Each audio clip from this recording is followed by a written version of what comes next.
संत समागम एखादी परी व्हावे त्याचे द्वारे श्वान याते तेथे रामनाम होईल श्रवण घडेल भोजन उच्छिष्टाचे कामारी बटिक सेवेचा सेवक दीनपणे रंक तेथे भले तेथे रामनाम होईल श्रवण घडेल भोजन उच्छिष्टाचे तुका म्हणे सर्व सुख त्या संगती तुका म्हणे सर्व सुख त्या संगती घडेल पंगते संतांचिया तेथे रामनाम होईल श्रवण घडेल भोजन उच्छिष्टाचे विठ्ठल विठ्ठल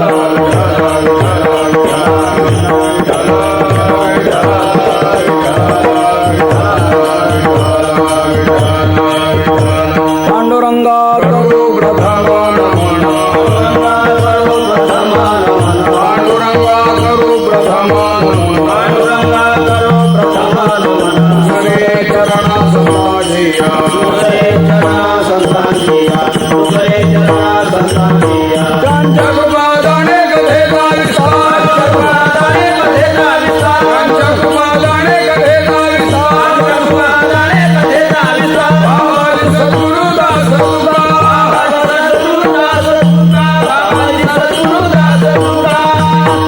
माझी वाणी मानेल संतांसी रंजवो चित्तासे आपुलिया योंत प्रविश्य मम वाच मिमां प्रसुप्तां संजीवयत्यखिल शक्तिधर स्वधाम्ना अन्यांश्च हस्तचरण श्रवणत्वगादेन प्राणान्नमो भगवते पुरुषाय तुभ्यम् आत्मरूप गणेश स्मरण सकळ विद्यांचे अधिकरण तेच वंदो श्रीचरण श्री गुरूंचे ते नमस्कारुणी आता संत समागम एखादी परी व्हावे त्याचे द्वारे श्वान याते तेथे रामनाम होईल श्रवण घडेल भोजन उच्छिष्टाचे प्रस्तुत सेवेकरता घेतलेला अभंग देहूचे सुप्रसिद्ध साधू संत हृदय सम्राट विश्ववंद्य विश्वसंत विश्वभूषण जगद्गुरु तुकोबाराय यांचा आहे. या अभंगातून तुकोबाराय हे तुम्हा सर्व जीवांना आपल्या जीवनात सत्समागम हा घडावाच असा अतिशय आग्रहाने सांगतात आणि तो सत्समागम घडल्यानंतर जीवनात काय क्रांती घडेल हेही स्पष्ट करतात.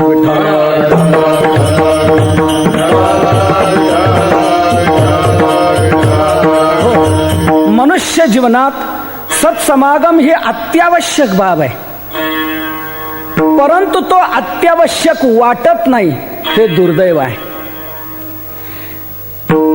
जीवनात काही गोष्टी अनावश्यक असतात, अत्यावश्यक नसतात, पण त्याची माणसांना गरज वाटते.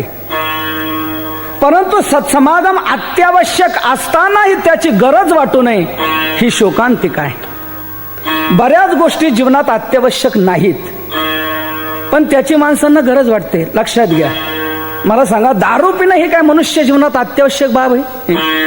दारू जीवनात प्यायलाच पाहिजे. जो पेत नाही त्याचा संसार सुखाचा होऊ शकत नाही, त्याचा उद्धार होऊ शकत नाही.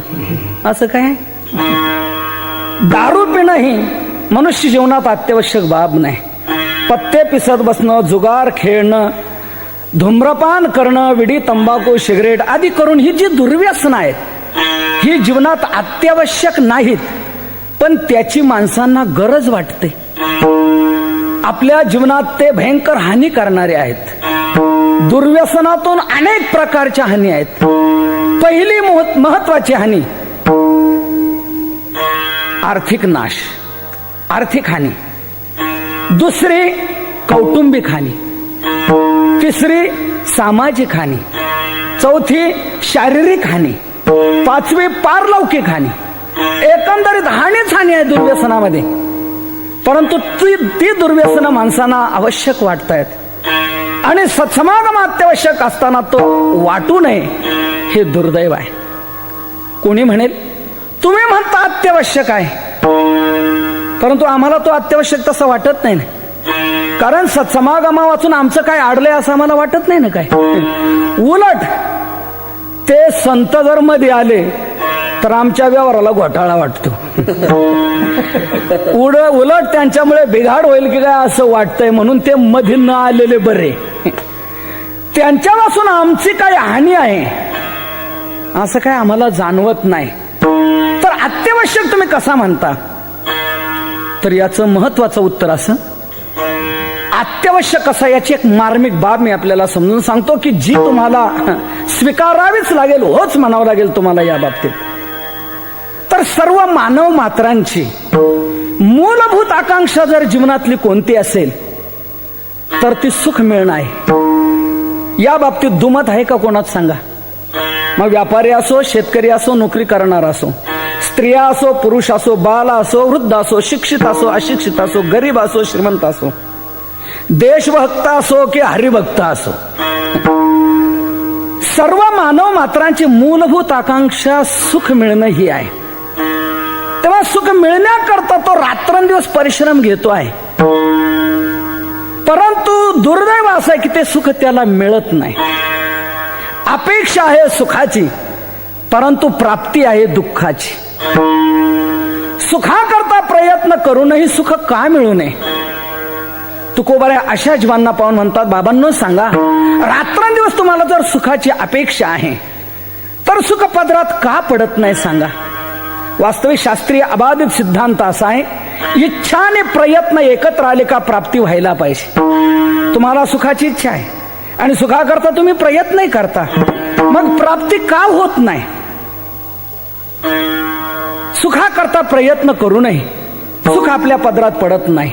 आज मिळेल, उद्या मिळेल, या वर्षी मिळेल, पुढच्या वर्षी मिळेल, या सीजनला मिळेल, पुढच्या सीजनला मिळेल, असा आशेत जन्म जातो, परंतु सुखाचा भोग काही घडत नाही. सर्व सुखाची आशा जन्म गेला, सर्व सुखाची आशा जन्म गेला, क्षण एका मुक्ती यत्न नाही केला, क्षण एका मुक्ती यत्न नाही केला, सुंदर दिशा चिन पावला, माया वेठीला जीव माझा, सुंदर दिशा चिन पावला,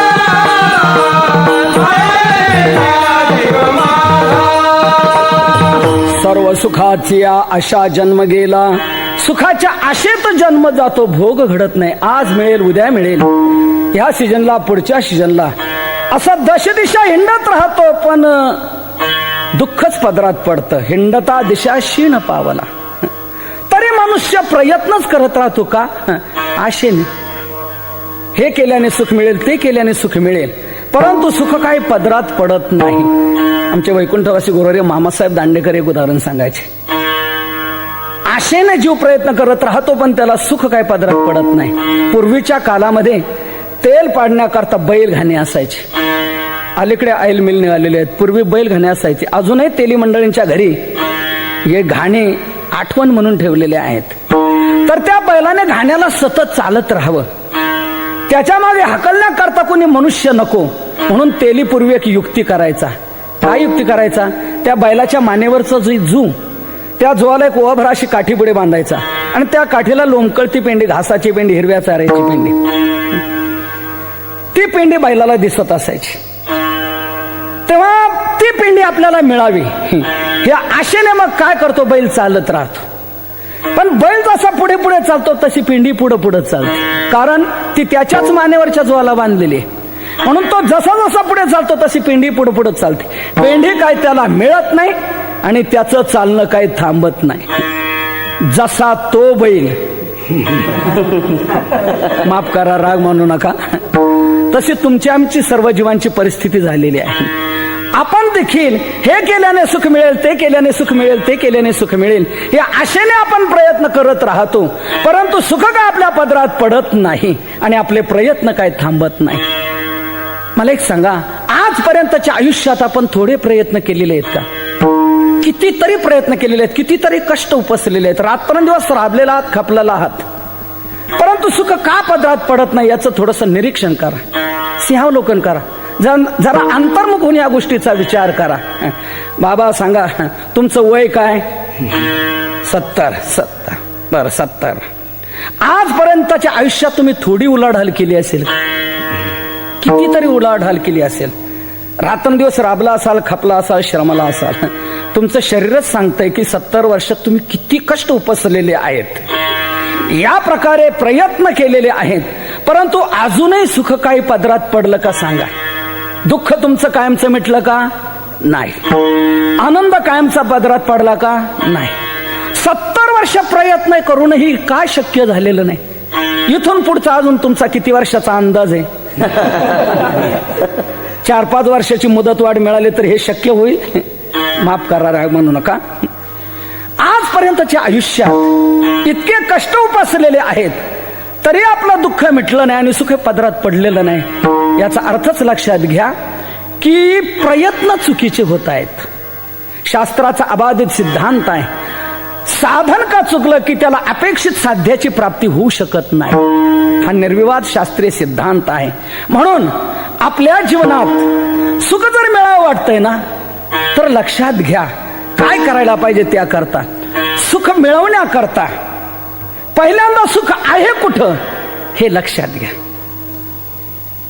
आणि त्या दिशेने मार्गाला लागा. एक लौकिक युक्तिवाद मी तुमच्या पुढे ठेवतो. आपल्याला जी वस्तू हवी आहे ती ज्या मार्केटमध्ये मिळते तिथंच जायला पाहिजे की नाही?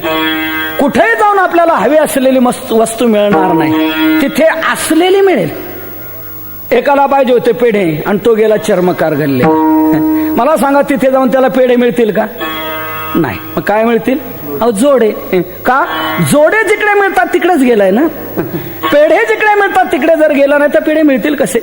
मग रस्ता तुला पेढे जर हवे तर स्वीट मार्ट लाईन दे, ही शू मार्ट लाईन सोडून दे. तसं तुम्ही आम्ही जीव सुखाकरता प्रयत्न करतो भलतीकडे, म्हणून आपल्या पदरात सुख पडत नाही. म्हणून सुख पदरात पडावं असं जर वाटतं तर एक लक्षात घ्या, सुख आहे कुठे याचा शोध घ्या. तर सुख हा एकमेव परमात्म्याच्या ठिकाणी. सर्व सुखाचे अगर बाप रखमा देवर, सुखरूप ऐसे तुझे कोण सांगा.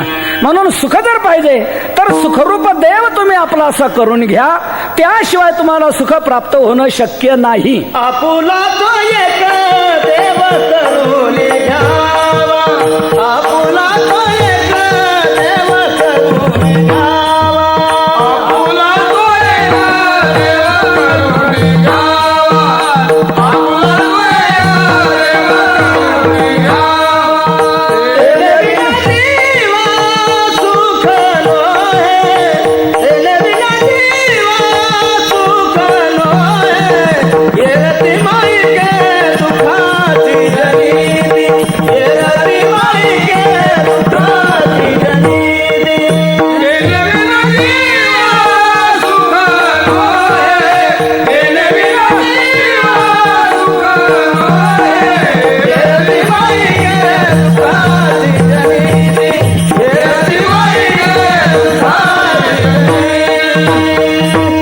आपुला तो एक देव करून घ्यावा, तेने विना जीवा सुख नोहे. त्याशिवाय तुम्हाला सुख प्राप्त होणं शक्य नाही.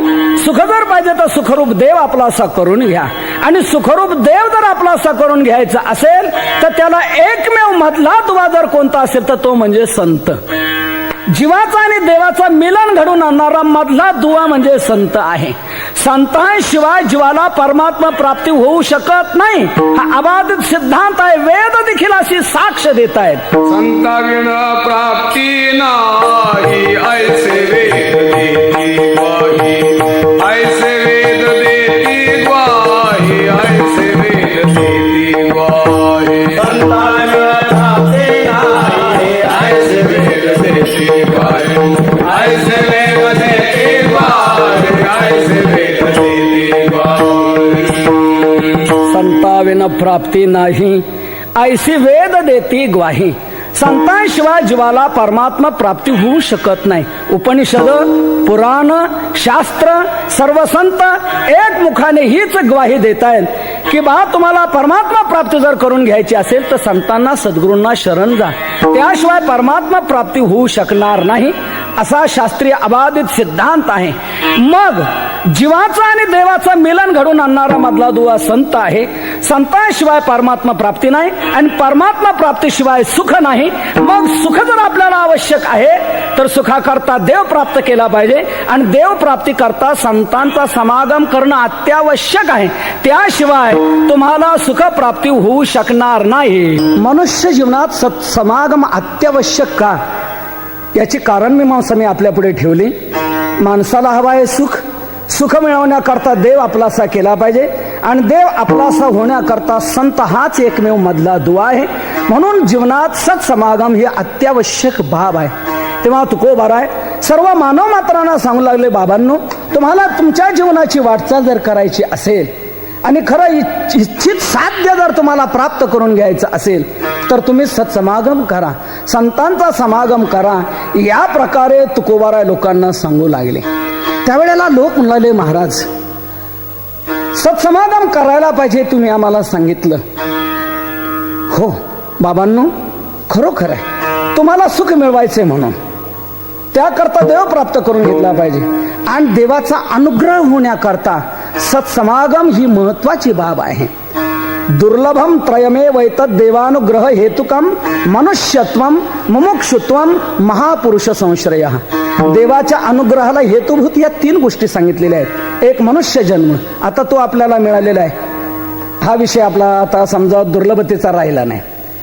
पुढची महत्वाची दुर्लभ गोष्ट आहे मनुष्यत्वम मुमुक्षुत्वम. मनुष्यत्व मिळालं परंतु मुमुक्षुता ही निर्माण व्हायला पाहिजे. तो देव मला मिळावा अशी ही तळमळ निर्माण व्हायला पाहिजे. ही दुसरी दुर्लभ गोष्ट. आणि तिसरी दुर्लभ गोष्ट असा आहे, अशी तळमळ निर्माण झाल्यानंतर त्याला मार्गदर्शन करणारे संत भेटले पाहिजे. ते संत मिळाले, त्यांचं मार्गदर्शन यथार्थ प्रकारे लाभलं की निश्चित आपल्याला देवाचा अनुग्रह होऊ शकतो. म्हणून जीवनात सत्समागम हा घडायलाच पाहिजे अशी माझी म्हणण्याची तुम्हाला एक खात्री आहे, अपेक्षा आहे. या दृष्टीने मी तुम्हाला सांगतो, सत्समागम करा. ठीक आहे महाराज, आता तुमच्या म्हणण्यानुसार आमचा निर्णय झाला, सत्समागम हा व्हायला पाहिजे, या मताचे आम्ही आता झालो. आता पुढचा आम्हाला सांगा, तो कसा घडला पाहिजे. तुकोबारा म्हणतात, या बाबतीत आता तुम्हाला सांगू कसा घडला पाहिजे. हा जो तुमचा मुद्दा आहे ना, तर त्याला माझं असं उत्तर आहे, तो कसाही घडो. कसाही म्हणजे हो कसाही, कुठल्याही एखाद्या प्रकाराने का होईना तो संतांचा समागम घडावाच, असं सेवेकरता घेतलेल्या अभंगाच्या प्रथम चरणात सांगतायत. संत समागम एखादी परी, संत समागम एखादी परी, संत समागम एखादी परी, संत समागम एखादी परी. भावे त्याचे द्वारी श्वान याती, भावे त्याचे द्वारी श्वान याती, तेथे राम नाम होईल श्रवण, तेथे राम नाम होईल श्रवण. भावे त्याचे द्वारी श्वान याती, भावे त्याचे द्वारी श्वान याती, तेथे राम नाम होईल श्रवण, तेथे राम नाम होईल श्रवण. जगद्गुरु तुकोबारा म्हणतात, बाबांनो, तो संतांचा समागम कसा घडावा असं तुमचं म्हणणं आहे ना, तर माझं असं उत्तर आहे याला, तो कसाही घडो. कसा आहे म्हणजे हो कुठल्याही एखाद्या प्रकाराने का होईना तो संतांचा समागम व्हावाच. संत समागम एखादी परी, परी म्हणजे प्रकार. कुठल्याही एखाद्या प्रकाराने का होईना तो संतांचा समागम व्हावाच, तो निश्चित उपयोगाला येणार, वाया जाणार नाही. जीवनात संतांचा समागम हा घडलाच पाहिजे. इतरांचा समागम होऊच नये आणि संतांचा समागम झाल्याशिवाय राहू नये. इतरांचा समागम नकोच. विंचवाची भेट व्हावी का? होऊ नये. कधी होऊ नये, अहो कधीच होऊ नये. तसे समाजातही काही माणसं आहेत की त्यांना विंचू म्हणायला हरकत नाही. त्यांचीही संगती आपल्याला कधीच होऊ नये. माझ्या मते एक वेळ विंचू बारा अशी समाजामध्ये काही माणसं आहेत की विंचवापेक्षा ती घातक आहेत. विंचवाच्या फक्त नांगीमध्ये विष सांगितलेलं आहे. तुम्ही बघा, विंचू आपल्या सर्वांगावरून फिरू द्या, फक्त त्याने नांगीवर धरलेली असायला पाहिजे. नांगीवर धरून तो विंचू आपल्या सर्वांगावर फिरला तरी आपल्याला काहीही होणार नाही. फक्त त्या त्याने ती नांगी खाली मारली का मग मात्र साक्षात्कार झाल्याशिवाय राहणार नाही. पण त्याने वर नांगी धरून किती आपल्या सर्वांगावर फिरला तरी आपल्यावर त्याचा काही दुष्परिणाम होऊ शकणार नाही. पण समाजामध्ये अशी काही माणसं आहेत की ती विंचवापेक्षा मी घातक आहे म्हटलं. याचं कारण असं, या दुर्जनाचा, वाईट पुरुषाचा समागम तर द्या सोडून, नुसता वारा जरी लागला, त्यांचा दुरून जरी नुसतं दर्शन झालं तरी ते दर्शनही आपल्या जीवनात फार घातक ठरणार आहे. अजामेळ याचं उदाहरण बघा आपण. अजामेळ सत्शील होता, सदाचरणी होता. तो समिधा आणण्याकरता रानात गेला. येताना तो मोठा मार्ग न धरता, तो तुमचे म्हणता ना काय, तो मधला शॉर्टकट, जवळचा मार्ग असा मधला, त्या मधल्या एका गल्लीने तो शिरला. परंतु दुर्दैवाचा असा प्रकार की गल्ली ती वेगळी होती, जरा वाम मार्गाची होती. एक जार पुरुष एका वेश्येबरोबर काम क्रीडा करत होता. ती गल्ली होती. जात असताना अजामेळाला ते पाहण्यात आलं. नुसतं ते दृश्य अजामेळाने पाहिलं. त्या पाहण्याचा दुष्परिणाम अजामेळाच्या जीवनावर असा झाला की तो दुराचरणी बांधला. त्याने अनेक वेश्या आपण जवळ ठेवलेल्या आहेत आपल्या जवळ, आणि तो दुराचरणाकडे प्रवृत्त झालेला आहे. क्षणाचं वाईटाचं दर्शन अजामेळाच्या जीवनाला अधःपतनाला कारणीभूत आलं. म्हणून वाईटाचा, दुर्जनाचा समागम देखील, नुसता वारा देखील, दर्शन देखील जीवनात हानिकारक आहे. म्हणून वाईटाचा समागम होऊच नये. तुका म्हणे क्षण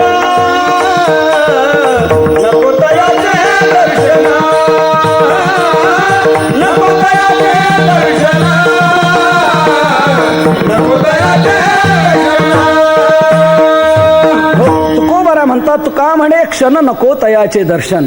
एक क्षण देखील त्याचं दर्शन नको, स्पर्श तर नकोच नको.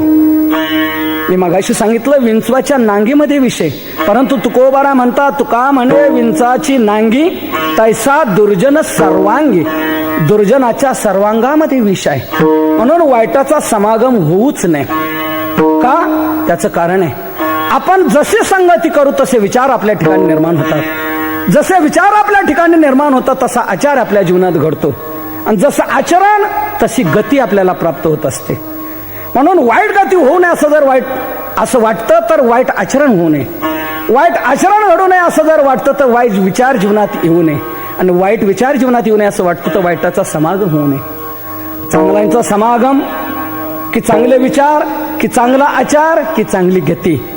म्हणून गती ही कृतीवर, कृती ही संगतीवर अवलंबून आहे. विचार या प्रकारे संतांच्या संगतीत चांगले निर्माण होतात की चांगला आचार घडतो. वाईटाच्या संगतीत वाईट विचार निर्माण होतात की वाईट आचार घडतो. संगती ही जीवनाला कशी बाधक ठरते, एक वेगवेगळे स्तर सांगतो मी आपल्याला. एक संस्कृतमध्ये सुंदर सुभाषित आहे. त्या सुभाषितामध्ये संगतीचा अधम, मध्यम, उत्तम विचार हा दाखवलेला आहे परिणाम. एक पाण्याचा थेंब, त्याने तापलेल्या लोखंडाची संगती केली. काय झालं असेल त्याचं? बाष्पीभवन झालं, तो तिथे संपून गेला, त्याचं नावही शिल्लक राहिलं नाही. त्याच पाण्याच्या थेंबाने कमलपत्राची संगती केली. आता काय झालं? तो मोत्यासारखा चमकू लागला. तोच पाण्याचा थेंब स्वाती नक्षत्रामध्ये शिंपल्यामध्ये पडला. आता काय झालं? त्याचं मोती झालं. संतप्ता यशी संस्थितस्य पयसो नामापि न ज्ञायते.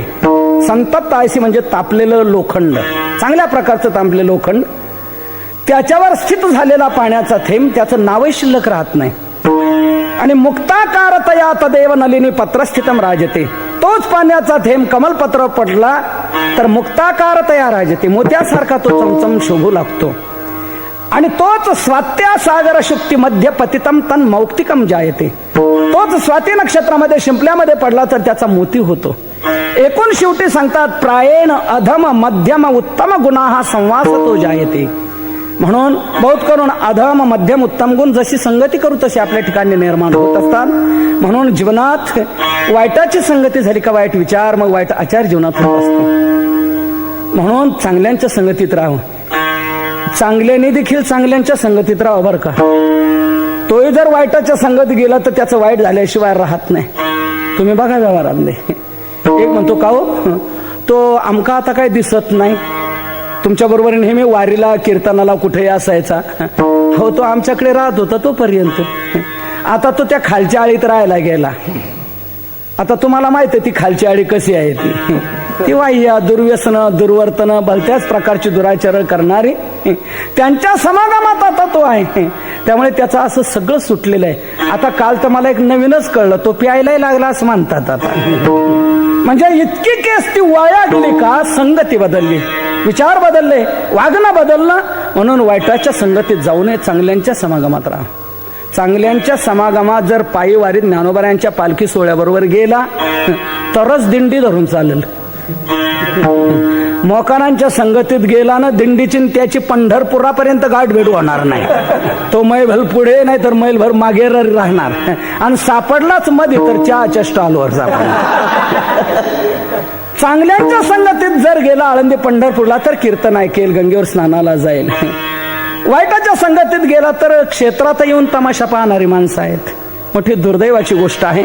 म्हणून चांगल्यांच्या समागमात राहावं. चांगल्यांचा समागम निश्चित आपल्याला उपयोगाचा आहे. चांगला वाईटात गेला तर त्याची किती हानी होते तुकोबारांचा दृष्टांत सांगतो.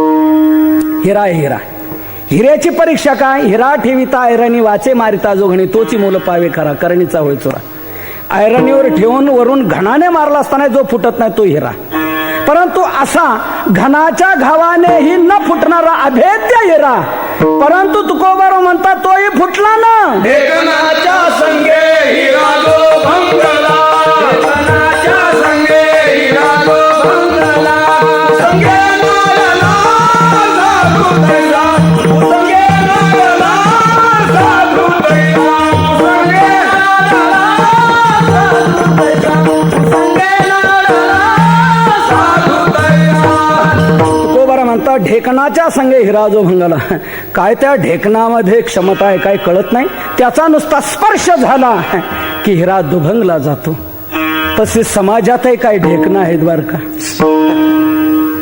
त्यांनी चांगले चांगले हिरे संपवले. ओ विठ्ठल विठ्ठल. समाजातही काय ढेकणं म्हणजे, ढेकणं म्हणजे काय, ढेकून माहितीये का, ढेकून काय करतो, रक्त शोषण करतो. जो दुसऱ्याचं रक्त शोषण करतो त्याचं नाव ढेकून. तसे समाजात अशी काही माणसं आहेत की दुसऱ्याचं शोषण करतायत. जे दुसऱ्याचं शोषण करतायत, समाजाचं शोषण करतायत, ती ढेकणाच्या वृत्तीची माणसं समजावी. म्हणून मनुष्याने आपल्या जीवनात दुसऱ्याचं शोषण करू नये, दुसऱ्याचं पोषण करावं. मतकून वृत्ती असू नये. ढेकून हा घातक आहे, तो हिराही घालवतो. तसे समाजातली काय अशी दुर्वर्तने माणसं चांगले चांगले हिरे संपवतात. असो तर चांगल्यांच्या समागमात यावं. तो कसा घडावा समागम, तुकोबारा म्हणतात एखादी कुठल्या एखाद्या प्रकाराने का होईना तो समागम घडावा. कुठल्याही प्रकारे हो तो उपयोगाला येणार, वाया जाणार नाही. मी आपल्याला पुढे 2-3 उदाहरणं ठेवतो. आपलं आळंदी कोणत्या तालुक्यात आहे, राजगुरुनगर. या राजगुरुनगरच्या पश्चिमेला एक गाव आहे कडूस. त्या गावात असणारी एक व्यक्ती, तिचं नाव गंगाराम मवाळ. त्या गृहस्थाची म्हैस हरवली. मी कशा करता सांगतो लक्षात घ्या. संतांचा समागम कुठल्याही प्रकाराने का होईना घडला की तो कसा उपयोगाला येतो. म्हैस शोधण्याकरता तो इकडे तिकडे हिंडतो आहे. म्हैस काय सापडत नाही. म्हैस कुठे गेली असेल तो विचार करू लागला. ज्ञानेश्वरीची उवी लक्षात आली. हिरव्या चारी भांबावे पशु. हिरवा चारा जिकडे दिसेल तिकडे पशु जातो, म्हणून हिरवा चारा तिकडे तिकडे तो पाहत चाललाय. भंडाऱ्या डोंगरावर गेला हिरवळीमुळे. तिथे तुकोबारा भजनाला बसलेले होते. त्या गंगाराम मावळाला सोडलेलं कोण ही एक व्यक्ती इथे बसलेली आहे, हिला विचारावं आपण. उगी डोंगरभर हिंडण्यापेक्षा त्या व्यक्तीने जर पाहिले असतील तर सांगतील इकडे गेली इकडे गेली इकडे गेली. म्हणून तो तुकोबारा जवळ आला आणि हात जोडून म्हटला, का हो तुम्हाला एक विचारू का. तुकोबाऱ्यांना असं वाटलं कोण साधक आलं आपल्याला एकांतामध्ये, काय परमार्थाचं विचारतोय कोणास ठाऊक. तुकोबाऱ्याने आपलं भजन सोडलं आणि त्याला म्हणाले, बोल काय म्हणणं आहे, काय विचारायचं विचार. तो म्हणाला, माझी ती आशा शिंगाची म्हैस तुम्ही पाहिली. तुकोबाराने कपाळाला हात लावला. भल्या गृहस्था, म्हैस पाहिली का तुम्हाला विचारतो. अरे म्हैस पाहण्याकरता का मी डोंगर धरलेला आहे? देहू गावामध्ये काय कमी म्हशी आहेत म्हणून मी डोंगर धरलेला आहे आणि तू इथे म्हैस पाहण्याकरता आला? अरे लक्षात घे, मनुष्य जन्म हा म्हैस पाहण्याकरता नाही, मनुष्य जन्म हा देव पाहण्याकरता आहे. म्हणून तुला प्रयत्न करायचे झाले तर देव पाहण्याकरता कर, म्हैस पाहण्याकरता नको. देव पाहावया तरी वसायास नगरी आसना श्रीमंत, नगरी आसना श्रीमंत. देव पाहावया तरी वसायास नगरी आसना श्रीमंत, नगरी आसना श्रीमंत. देव पाहण्याकरता कर प्रयत्न, म्हैस पाहण्याकरता करू नको. तो म्हणतो महाराज तुम्हाला काय कळणार आहे? अहो म्हैस नाही, घरी दुभत नाही तर काय चाललंय आमच्या घरी वातावरण, तुम्हाला काय सांगावं? काय सांगायचं असेल तर म्हशीबद्दल तुम्ही बोला, बाकीचं काय बोलू नका. तुकोबारा म्हणतात भल्याग्रस्ता तू एक लक्षात घे, तुझ्या डोक्यात नाही बसत माझं. नाही नाही मला म्हशीबद्दल सांगा, तुम्हाला काय सांगायचं असेल. तुकोबारा म्हणतात ठीक आहे, काय हरकत नाही, तुला म्हैसच पाहिजे ना, जा घरी जा, तू कुठंच पाहू नको, घरी गोठ्यामध्ये तुझ्या म्हैस बांधलेली जा. त्याने विचार केला कोण ही व्यक्ती, मोठ्या आत्मविश्वासाने सांगते आहे, जाऊन पाहूया. तो आला, पाहतो तो गोठ्यात खरोखरच म्हैस. घरातल्या लोकांना विचारला आला का कुठे सापडली, कोणाला सापडली, केव्हा सापडली, कशी काय सापडली? सगळे म्हणतात अहो कुठे अजून सापडली, आपल्याला अजून म्हैस काय सापडली नाही. म्हणतात हे काय, चला गोठ्यात बघा आहे की नाही म्हैस. पाहतो तो म्हैस. तेव्हा तो गंगाराम मावळ विचार करू लागला, कोणती एक व्यक्ती काय आत्मविश्वासाने आपल्याला बोलली, इतरत्र कुठंच जाऊ नको, जा तुझ्या घरी गोठ्यामध्ये म्हैस आहे, जा म्हैस मिळेल. मग ज्यांच्या सांगण्याने आपल्याला म्हैस इथे मिळाली त्यांनी दुसरा एक धक्का जोराचा दिला होता आपल्याला तिथे, की मनुष्य जन्म हा म्हैस पाहण्याकरता नाही, मनुष्य जन्म हा देव पाहण्याकरता आहे. तुला प्रयत्न करायचे झाले तर देव पाहण्याकरता कर. मग ज्यांच्या सांगण्याने म्हैस सापडली त्यांचं जर मार्गदर्शन आपण घेतलं तर आपल्याला देव का सापडणार नाही. म्हणून तो आला परत, नतमस्तक झाला. तुकोबारांना हात उडून म्हणला आता मला देव पाहायचा आहे, देव पाहण्याकरता मला मार्ग सांगा. तुकोबारांनी त्याला आपल्या जवळ घेतलेला आहे, आपला टाळकरी तो झालेला आहे. 14 टाळकऱ्यापैकी गंगाराम मावळ हा एक टाळकरी. त्याने अभंग लिखाणाचं काम केलेलं आहे, तुकोबारांचा तो लेखक बनलेला आहे. मोठ्या एक विशेष योग्यतेला ते प्राप्त झालेले आहेत. मला एक सांगा, गंगाराम मावळाचं जे कल्याण झालं, त्याचा जो उद्धार झाला, त्याला जो तुकोबारांचा समागम घडला, हा कसा घडला? म्हैस पाहण्याच्या निमित्ताने. परंतु तो वाया गेला नाही, त्याच्या उपयोग आला ना. म्हणून कसाही घडो संतांचा समागम तो उपयोगाला येणार, वाया जाणार नाही. दुसरं उदाहरण सांगतो आपल्याला. गजेंद्र हा पाणी पिण्याकरता सरोवरावर गेला. सरोवरात नक्र होता, त्याने पाय खेचला. 1000 वर्ष तुंबळ युद्ध चाललं होतं. गजेंद्राने आपतेष्टांचा धावा केला, सर्व धावून आले, सोडण्याचा प्रयत्न करताय, सुटका होईना. शेवटी ते सर्वजण सोडून गेले. कुठे याच्या नादी लागता, पिकलं पान गळून जाणारे, चला आपलं सगळे सोडून गेले. गजेंद्र तो पशु आपते मोकलेला. तेव्हा गजेंद्र विचार करू लागला, सगळे मला सोडून जात आहेत, मग माझं कोणी नेमकं आहे की नाही? मी ज्यांना माझं म्हणत होतो ते सगळे मला सोडून गेलेत, मग माझं कोणी आहे की नाही? तो विचार करू लागला आणि एक लक्षात आलं, ज्याने या सर्व विश्वाला निर्माण केलेलं आहे त्यात त्याने मलाही निर्माण केलेलं आहे. म्हणून विश्वाचा निर्माता जो आहे तो माझ्या बाबतीत लक्ष घातल्याशिवाय राहणार नाही. म्हणून आपण त्याच्याशी कनेक्शन जोडावं, तिकडे संपर्क साधावा. म्हणून त्या सरोवरातले कमळ तोडलं आणि तो फेकून म्हणतोय, कोण होईल तो ब्रह्मांड चाळक, आपणच हाक देईल हाके. या प्रकारे त्याने धावा केलेला आहे. भगवान धावून आले, गजेंद्राचा उद्धार केला. माझा मुद्दा पुढा आहे. गजेंद्राचा उद्धार केल्यानंतर नक्र देवाला म्हणला, देवा माझी सोय काय? भगवान म्हणतात तुझी सोय नरक. तो नक्र ना, नरक. का का बरं देवा?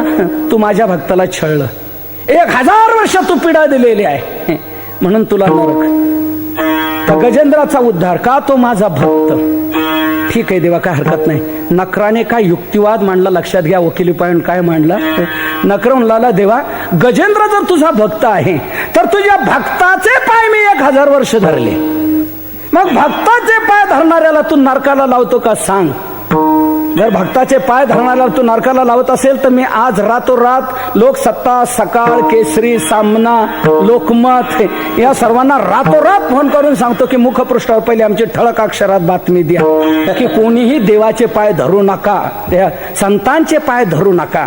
जो संतांचे पाय धरतो देव त्याला नरकाला पाठवतो. माझा अनुभव इति नक्र, अशी मी बातमी देतो. देव म्हणू लागले, नखरा बाबा तुझाही मी उद्धार करतो, पण असा निवडणुकीच्या तोंडावर माझा अपप्रचार तू करू नको. भगवंताने नखराचाही उद्धार केला. माझा मुद्दा इथे आहे. नखराने जे गजेंद्राचे पाय धरले होते ते भावनेने धरले होते का? नाही, ते वैराने धरलेले होते. परंतु वैराने धरलेले पाय तेवढासा घडलेला तसा समागम नखराच्या उपयोगाला आला. भगवंताने त्याचा उद्धार केला.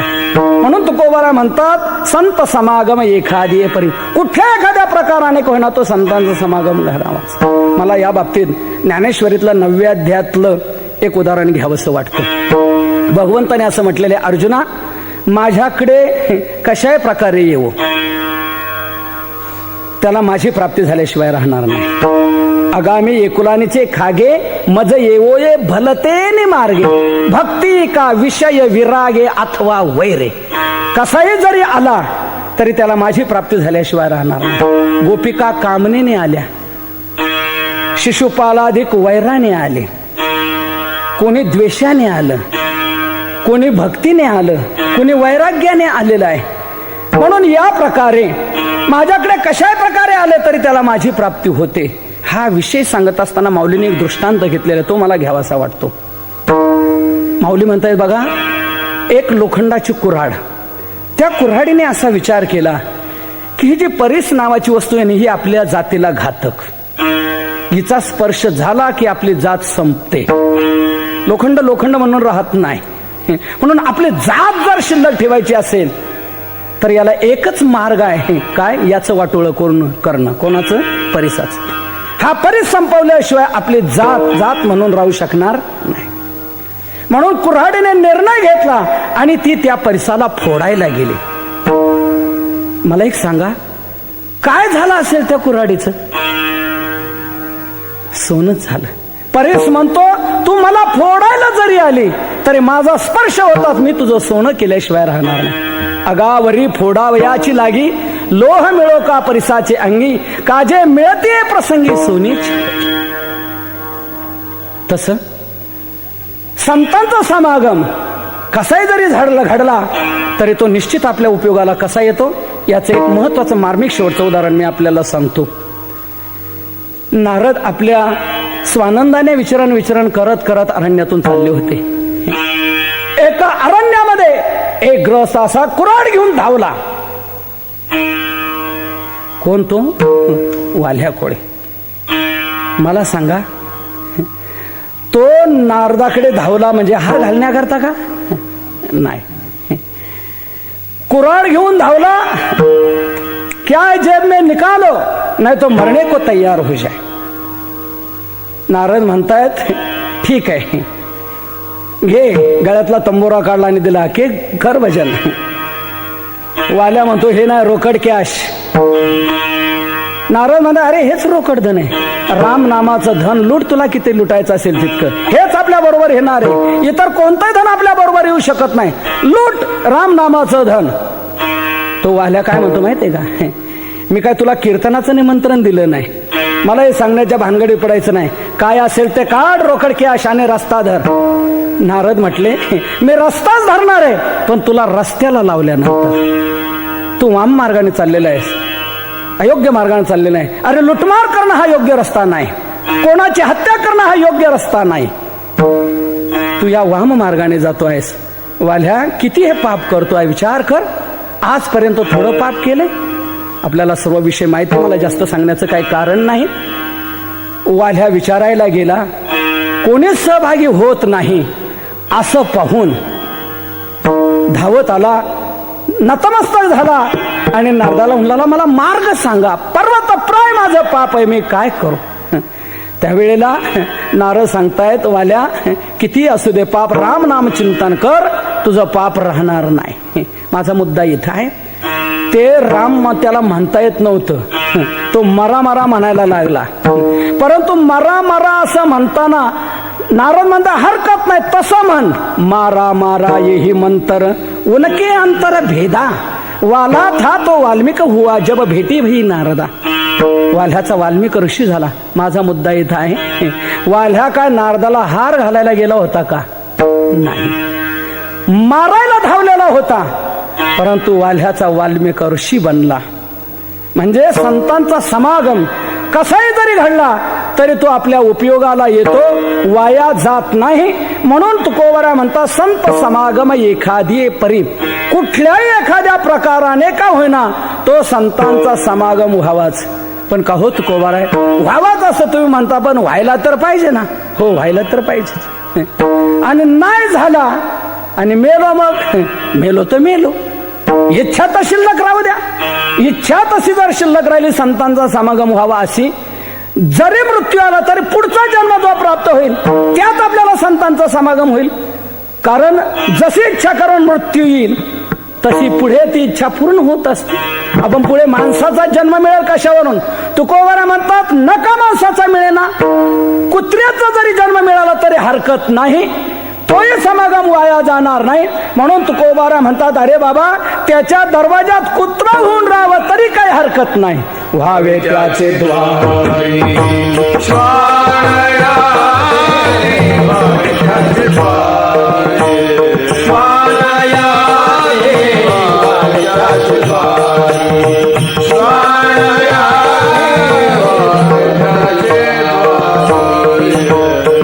त्याचे द्वारी श्वान याती व्हावे. तुकोबारा म्हणतात, त्याच्या दरवाजात कुत्रा होऊन राहावं, हरकत नाही, तो समागम उपयोगाला येणार, वाया जाणार नाही. कुत्र्याच्याही जन्मात हो, कुत्र्याच्याही जन्मामध्ये कोणाला उपयोग झाला का असं उदाहरण द्या. उदाहरण आपल्या पुढे ठेवतो. धर्मराजाजवळ एक कुत्रा होता. ज्या वेळेला धर्मराज हे पांडव सर्व महापंथांना निघाले, शेवटच्या काळात महापंथाने चालले असताना रस्त्यात द्रौपदी मरून पडली. धर्मराज विचार करतायत, द्रौपदी मरून पडली, काय कारण? या देहाने ती स्वर्गाला काय येऊ शकत नाही, तिच्यातला कोणता दोष? लक्षात आलं, चला पुढे. सहदेव मरून पडला, का पडला? याच्यात कोणता दोष? चला पुढे. नकुल, चला पुढे. अर्जुन पडला, कोणता दोष? भीम पडला, कोणता दोष? धर्मराजांनी लक्षात घेतले, चाललेत पुढे. सगळे मरून पडले बाकीचे, पण कुत्रा मात्र बरोबर धर्मराजांच्या. पुढे गेल्यानंतर स्वर्गातून विमान उतरले, पार्षद बाहेर पडले आणि धर्मराजाला म्हणतात, आपल्या करता विमान आहे, चला बसा. त्यावेळेला धर्मराज म्हणतात, माझे बंधू मागे मरून पडलेले आहेत. तेव्हा ते पार्षद म्हणून लागले, ज्या क्षणी ते इथे मरून पडले त्याच क्षणी ते तिथे पोहोचलेले आहेत, आणि ते जिथे पोहोचले तिथेच तुम्हाला न्यायचं आहे, तेव्हा तुम्ही या विमानामध्ये बसा आणि चला. धर्मराज म्हणतात, मग ठीक आहे, का हरकत नाही, तिथेच जर मला नेलं जाते हरकत नाही. त्या विमानामध्ये शिरायला लागले, कुत्रा बरोबर कुत्र्याला घेऊन चढायला लागले. ते पार्षद म्हणू लागले, कुत्र्याला नाही, फक्त तुम्ही चला, कुत्र्याला घेता येणार नाही. धर्मराज म्हणतात, कुत्र्याला घेता येणार नाही? नाही घेता येणार तर मग जाऊ द्या तुमचं रिटर्न, आम्हाला काय गरज नाही, आम्ही यामध्ये येऊ शकत नाही, जाऊ द्या तुमचं. त्यावेळेस ते पार्षद म्हणाले, धर्मराज खरोखर तुम्ही धर्म सांभाळला, नावाप्रमाणे तुमचं जीवनात आचरण आहे, का हरकत नाही, तुमच्या करता नियम शिथिल, कुत्र्यालाही घेऊन जाऊ. धर्मराजाबरोबर कुत्र्यालाही ती गती मिळाली.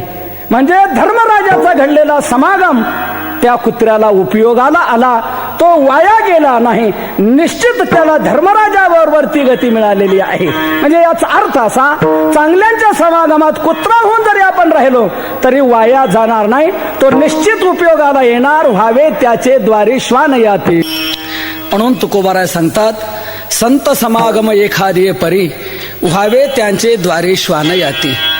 कुठल्याही एखाद्या प्रकाराने का होईना संतांचा समागम व्हावाच, तो वाया जाणार नाही, उपयोगाला येणार.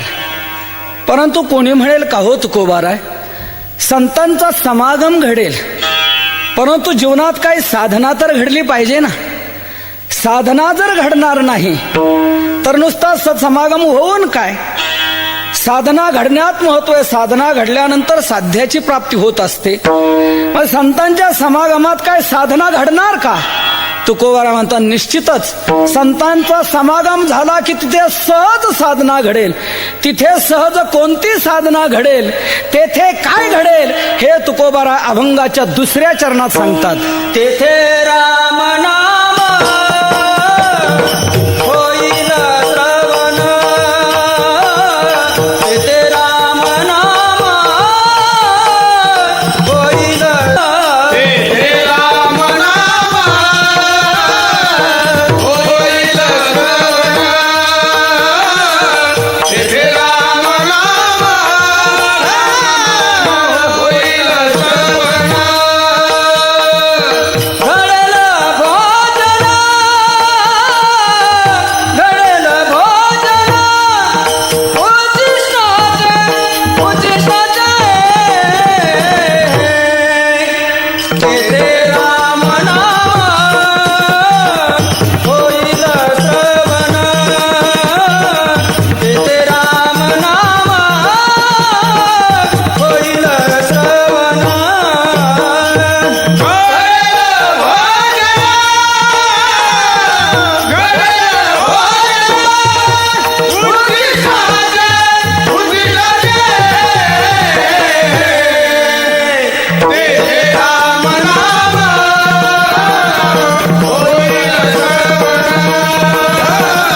तेथे राम नाम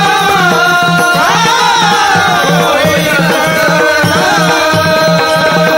संतांचा समागम घडल्यानंतर तिथे काय घडेल हे तुकोबारा अभंगाच्या दुसऱ्या चरणात स्पष्ट करतात. तेथे रामनाम होईल श्रवण, घडेल भोजन उच्छिष्टाचे. त्या ठिकाणी रामनामाचं श्रवण होईल, म्हणजे तुमच्या कानावर रामनाम येईल. म्हणजे ही सहज साधना तुमच्याकडून घडली जाईल. भले तुमच्या मनात असो अगर नसो, समागम घडला की ही साधना तिथे घडणार. कानावर रामनाम तुमच्या येईल. कारण संत नित्य नाम चिंतन करत असतात.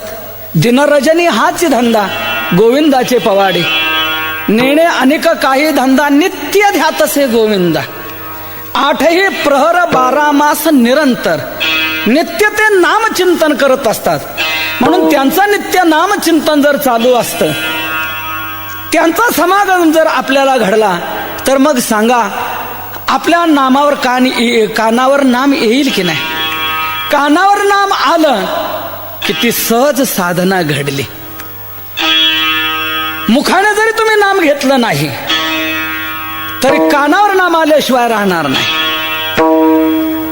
कानावर नामाला साधना झाली. आपण मुखाने नाम घ्यायला पाहिजे ना. मुखाने नाम घेतल्यानंतर जी साधना होईल ती मौखिक साधना होईल, ती वाचिक साधना होईल. म्हणजे मुखाने नाम घेण्यातून ती वाचिक साधना झाली. आणि कानाने नाम ऐकलं की ती श्रवणातून घडलेली साधना झाली. म्हणून श्रवणातून घडलेली साधना ती ही साधनाच होणार. कारण मुखाने नाम घेण्यामध्ये नामाचा मुखाशी संबंध आला आणि कानाने नाम ऐकण्यामध्ये नामाचा कानाशी संबंध आला. कुठल्या तरी अवयवाशी संबंध आला, साधना ती घडली. म्हणून तुकोबारा म्हणतात त्यांच्या समागमात आल्यानंतर तिथे रामनामाचं श्रवण होईल आणि ते श्रवण झालेलं रामनाम निश्चित उपयोगाला येईल. निश्चित उपयोगाला कसं येतं याच्याकरता आपल्याला एक उदाहरण सांगतो. बंगालमध्ये एक गौरांग महाप्रभू नावाचे थोर साधू होऊन गेले. त्या गौरांग महाप्रभूंच्या जीवनात पहिल्यांदा ज्ञान मार्ग होता, परंतु नंतर ज्ञान मार्ग त्यांना वृक्ष वाटू लागला आणि ते भक्ती मार्गाकडे वळले आणि ज्ञानोत्तर प्रेम भक्तीचा आस्वाद ते घेत असायचे. बोल हरी बोल, हरी हरी हरी बोल.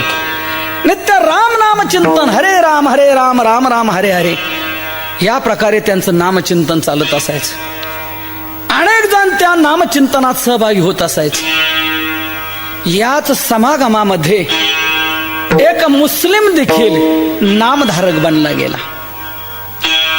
तो गौरांग महाप्रभूंच्या समागमात आलेला आहे. गौरांग महाप्रभूंनी त्याचं यवन हरिदास म्हणून नाव ठेवलं. एक दुसरे हरिदास होते म्हणून यांचं नाव यवन हरिदास म्हणून ठेवलं. त्या नित्यनाम चिंतन करतायत. काही मुस्लिम लोकांना हे खटकलं. त्यांनी त्यांच्या काजीकडे ही तक्रार केली की आपला एक मुस्लिम हिंदूंच्या देवाचं नाव घेतो आहे, तेव्हा तुम्ही त्याचा बंदोबस्त करा. तो काजी भलता विचित्र होता, भलता कडवा होता. तो त्याने काय केलं, 8-10 असे दुष्ट लोक तयार केले. त्यांच्याजवळ वेताच्या काठ्या दिल्या आणि सांगितलं की जा त्याला मारा. जा. ते दुष्ट लोक काठ्या घेऊन आले. दुष्ट प्रवृत्तीची माणसं काय करतील हे सांगता येत नाही. या प्रकारे ते दुष्ट काठ्या घेऊन आलेले आहेत आणि त्यांनी प्रहार सुरू केला. हे बंद कर, तू कोण आहेस आणि हे करतो काय.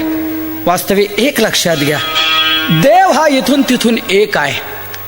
धर्म वेगवेगळे असतील, देवाकडे जाण्याचे मार्ग वेगवेगळे असतील, मार्ग वेगवेगळे असले तरी देव मात्र अनेक नाही, देव एकच आहे. म्हणून या दृष्टीने मुस्लिम त्याला अल्लाह म्हणत असतील, हिंदू त्याला राम म्हणत असतील, परंतु देव हा आहेच आहे या दृष्टीने. परंतु काही कडवे असतात, त्यांना ते पसंत होत नाही. ते म्हणाले हे घ्यायचं नाही, नाम घ्यायचं नाही, आपण म्हणायचं नाही. तो म्हणाला मला ही सवय लागली, याची मला गोडी लागलेली आहे. आणि एक लक्षात घ्या, नाम हे सामान्य नाही. नामाची गोडी म्हणजे अमृताची गोडी म्हटलेलं आहे. नामामृत गोडी वैष्णवाला धली, नव्हे नव्हे अमृतापेक्षा नाम हे गोड आहे. अमृताहुनी गोड नाम तुझे देवा, जिव्हे गोड 3 अक्षराचा रस अमृत दयास फिके पडे. याची गोडी मला लागलेले, हे सुटणार नाही. ते म्हणाले मग आम्ही तुला मारणार, हरकत नाही. ते वेताच्या काठ्याने मारताय. हा मूर्छित होऊन पडला हो. ते म्हणाले आता काय करायचं, हा मूर्छित झालेला आहे. म्हणे पाहू हा मरतोय का जगतो. थोड्या वेळाने पुन्हा शुद्धीवर आला. त्यावेळेला म्हणाले का रे अजून मरत नाहीस काय, बोल काय इच्छा आहे तुझी. म्हणे माझी एक इच्छा आहे, तुम्ही सर्वांनी माझ्या बरोबर एकदा हरी म्हणा. हरी बोल म्हणा, हरी म्हणा. ते म्हणाले हा तर मूर्ख बिघडला आणि आपल्याला बिघडायला पाहतो आहे. अरे याला ठेवू नका, झोडा, मारा. ते दुष्ट पुन्हा मारतायत. मूर्छित होऊन पडलेला आहे. म्हणे आता याच्या मृत्यूची कुठपर्यंत वाट पाहता, जाऊ द्या याला उचला, द्या गंगेमध्ये टाकून.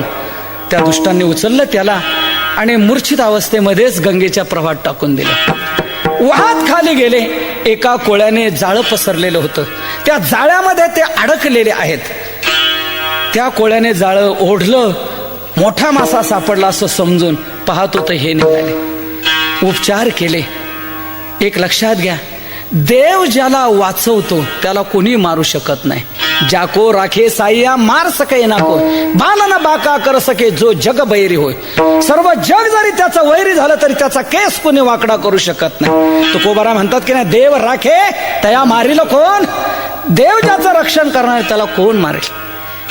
उपचार झाले, तो शुद्धीवर आला, पुन्हा आपल्या आश्रमामध्ये गेलेला आहे. नामचिंतन चाललेलं आहे. या लोकांनी जाऊन सांगितलंच होतं आम्ही संपवलं त्याला.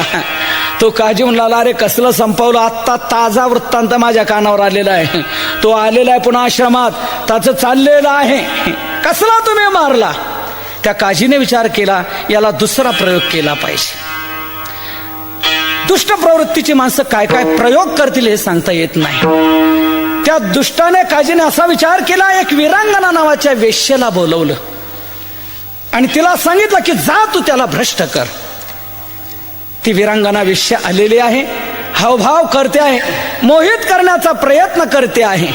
हे यवन हरिदास पाहतायत, हे कोण बाई आली, का आपल्या पुढे हावभाव करते आहे, काय म्हणणं, काय विचारावं, काय आपली अपेक्षा काय. म्हणे माझी इच्छा पूर्ण करणार. बोला म्हणे काय इच्छा आहे. म्हणे माझी काम वासना पूर्ण करा. त्यावेळेला ते यवन हरिदास म्हणू लागले ठीक आहे. अंतःकरणात विचार केला, भले ही कोणत्याही वासनेने आपल्याजवळ जरी आली तर याच्यात परिवर्तन घडवणं हे आपलं कर्तव्य आहे. म्हणून यवन हरिदासजींनी विचार केला आणि म्हटले ठीक आहे, थांब जरा माझा नित्यनेम होऊ दे. ती बसलेली आहे. यांचं चाललेलं आहे नित्यनेम म्हणजे काय, नामचिंतन. नित्यनेम हाच त्यांचा. आम्हा नामाचे चिंतन रामकृष्ण नारायण. चाललेला आहे हरे राम राम राम हरे हरे, हरे कृष्ण कृष्ण कृष्ण हरे हरे राम राम राम हरे हरे, हरे कृष्ण कृष्ण कृष्ण हरे हरे. या प्रकारे नामचिंतन ते करतायत. या विरांगना वेश्येच्या कानावर ते नाम जात आहे. 15 मिनिट झाले. ती विचार करू लागली यांचं संपायचं कधी. चला आपण जाऊ, उद्या उशीर येऊ. ती दुसऱ्या दिवशी उशीर राहिली. ती म्हणते काल तुम्ही मला कबूल केलं होतं. हो म्हणे, थांब जरा माझा नित्यनेम होऊ दे. तिला वाटलं आज थोडाच राहिला असेल. ती थांबली. 10-15 मिनिट झाले. शेवटी ती म्हणाली आजही जरा आपण लवकरच आलो, उद्या जरा उशीर येऊ. तिसऱ्या दिवशी ती उशिरा आली. ती म्हणते माझी इच्छा पूर्ण करा, तुम्ही आश्वासन दिलेलं आहे. म्हणे माझा नित्यनेम होऊ दे. आता त्यांचा नित्यनेम म्हणजे नित्यच नेम नव. तो काय आपला नेम आहे का? आपला नित्यनेम म्हणजे अनित्य नेम, तो नित्यनेम. त्यांचा नित्यनेम म्हणजे नित्यच. आपल्या नित्यनेमाविषयी बोलूच नका. आपला नेम म्हणजे बशीवर कप आदळला की नित्यनेम गुंढाळा. त्यांचा नित्यनेम तो नित्यच, त्याला खंडनाच नाही. त्यामुळे 3 दिवस तिच्या कानावर ते नामचिंतन आलेलं आहे.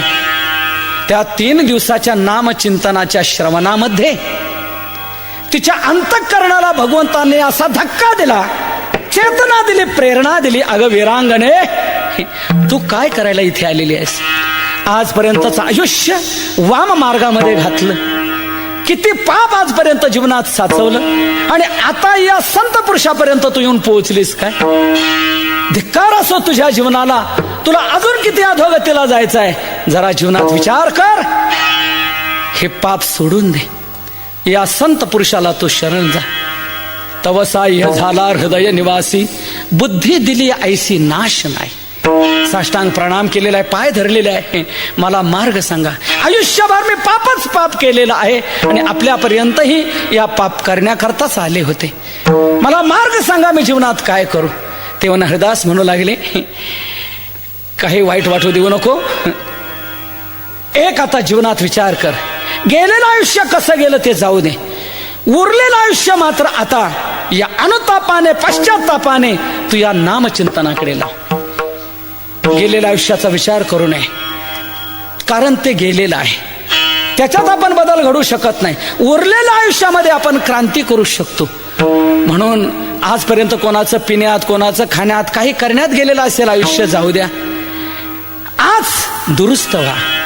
अनुताप निर्माण होऊ द्या, पश्चाताप होऊ द्या की गेलेलं आयुष्य वाया गेलं.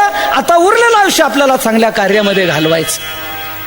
यवन हरिदास म्हणतायत उरलेल्या आयुष्यात तू क्रांती कर. आणि काय करून? नामचिंतन कर. कलियुगामध्ये नामचिंतन हेच प्रभावी साधन आहे. त्यांनी आपली माळा दिली आणि सांगितलं की याच आश्रमात तू राहा. तुझ्याकडून नामचिंतन नित्य होत राहील, तुला विसर पडणार नाही. त्या आश्रमामध्ये तिला ठेवलेलं आहे आणि ते यवन हरिदास अन्यत्र निघून गेलेले आहे. ती विरांगना नावाची वेश्या, परंतु पुढे महान साध्वी बनली. तिने अनेकांना भक्ती मार्गाला लावलं. तिचं तर कल्याण झालं. तिच्या समागमात अन्यांचंही कल्याण झालेलं आहे. मला एक सांगा, तिला जो समागम घडला हा कसा घडला? काम वासनेने, दुष्ट वासनेने घडलेला आहे. परंतु तो तसाही घडलेला समागम तिच्या उपयोगाला वाया गेला नाही. ती महान साध्वी म्हणली. म्हणून तुकोबरा म्हणतात संतांच्या समागमात या तर खरं, त्या ठिकाणी तुमच्या कानावर नाम येईल. कानावर आलेलं नाम निश्चित तुमच्या उपयोगाला येईल. तेथे राम नाम होईल श्रवण. जरी तुमची इच्छा नसली नाम घ्यायची तरी कानावर नाम येईल आणि कानावर नाम आलेलं सहज तुमचा लाभ प्राप्त करून देणार ते ठरेल. तर या प्रकारे त्यांच्या समागमात या. एक लक्षात घ्या, माणसं समागमात येतात, परंतु समागमात आलेली माणसं सगळे नामचिंतन करतीलच असं नाही. आता इथंच बघा की काहींचं इथे कीर्तनाला येण्या इतकं पुण्य आहे, परंतु नामचिंतन करण्या इतकं नाही. म्हणून काही माणसं कीर्तनात असूनही म्हणू शकत नाहीत.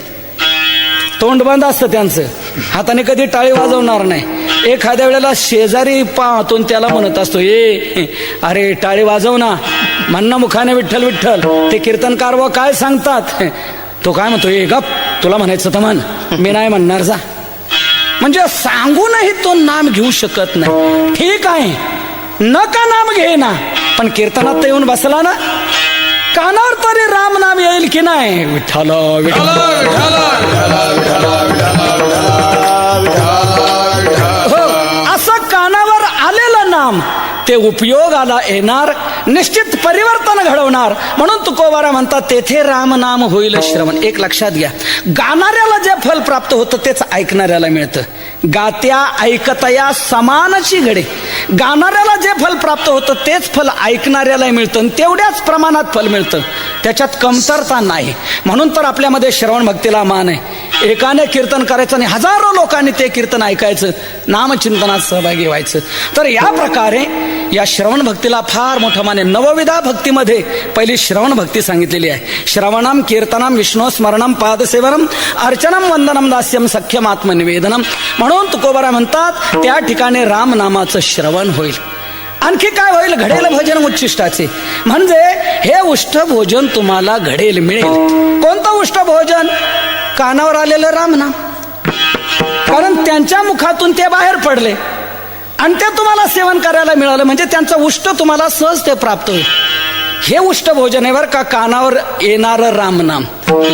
ताटात उरलेली बुंदी शिरा हे उष्ट भोजन नव्हे. हे उष्ट भोजन म्हणजे तामस आहार आहे. अलीकडे काही महाराज लोक आपल्या ताटातलं उष्ट भक्तांना वाटायला लागलेले आहेत, परंतु हे उष्ट ठीक नाही. तर त्यांचं उष्ट भोजन म्हणजे त्यांच्या मुखातून निघालेलं रामनाम, आणि ते आपल्याला सेवन करायला मिळेल. तुकोबारांनी म्हटलेलं आहे, मी ते शेष आवडीने घेईन. तुका म्हणे शेष घेईन आवडी. कोणतं शेष? वचन न मोडी बोलिले, ते जे वचन बोलले ते मी मोडणार नाही. हे उष्ट भोजन आपल्याला मिळेल. म्हणून तुकोबारा सांगतात तेथे रामनाम होईल श्रवण, घडेल भोजन उच्छिष्टाचे. म्हणून त्या संतांच्या समागमात या तर खरं, मात्र एक लक्षात घ्या, संतांच्या समागमात आल्यानंतर कसं राहणं चांगलं हे तुकोबारा अभंगाच्या 3ऱ्या चरणामध्ये सांगतायत. कामारी बाटिक सेवेचा सेवक, कामारी बाटिक सेवेचा सेवक, कामारी बाटिक सेवेचा सेवक, कामारी बाटिक सेवेचा सेवक.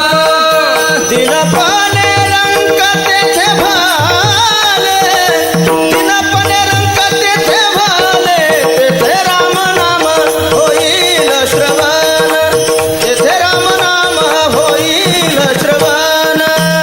दिनपणे रंग तेथे भाले, दिनपणे रंग तेथे भाले, तेथे राम नाम होईल श्रवण, तेथे राम नाम होईल श्रवण.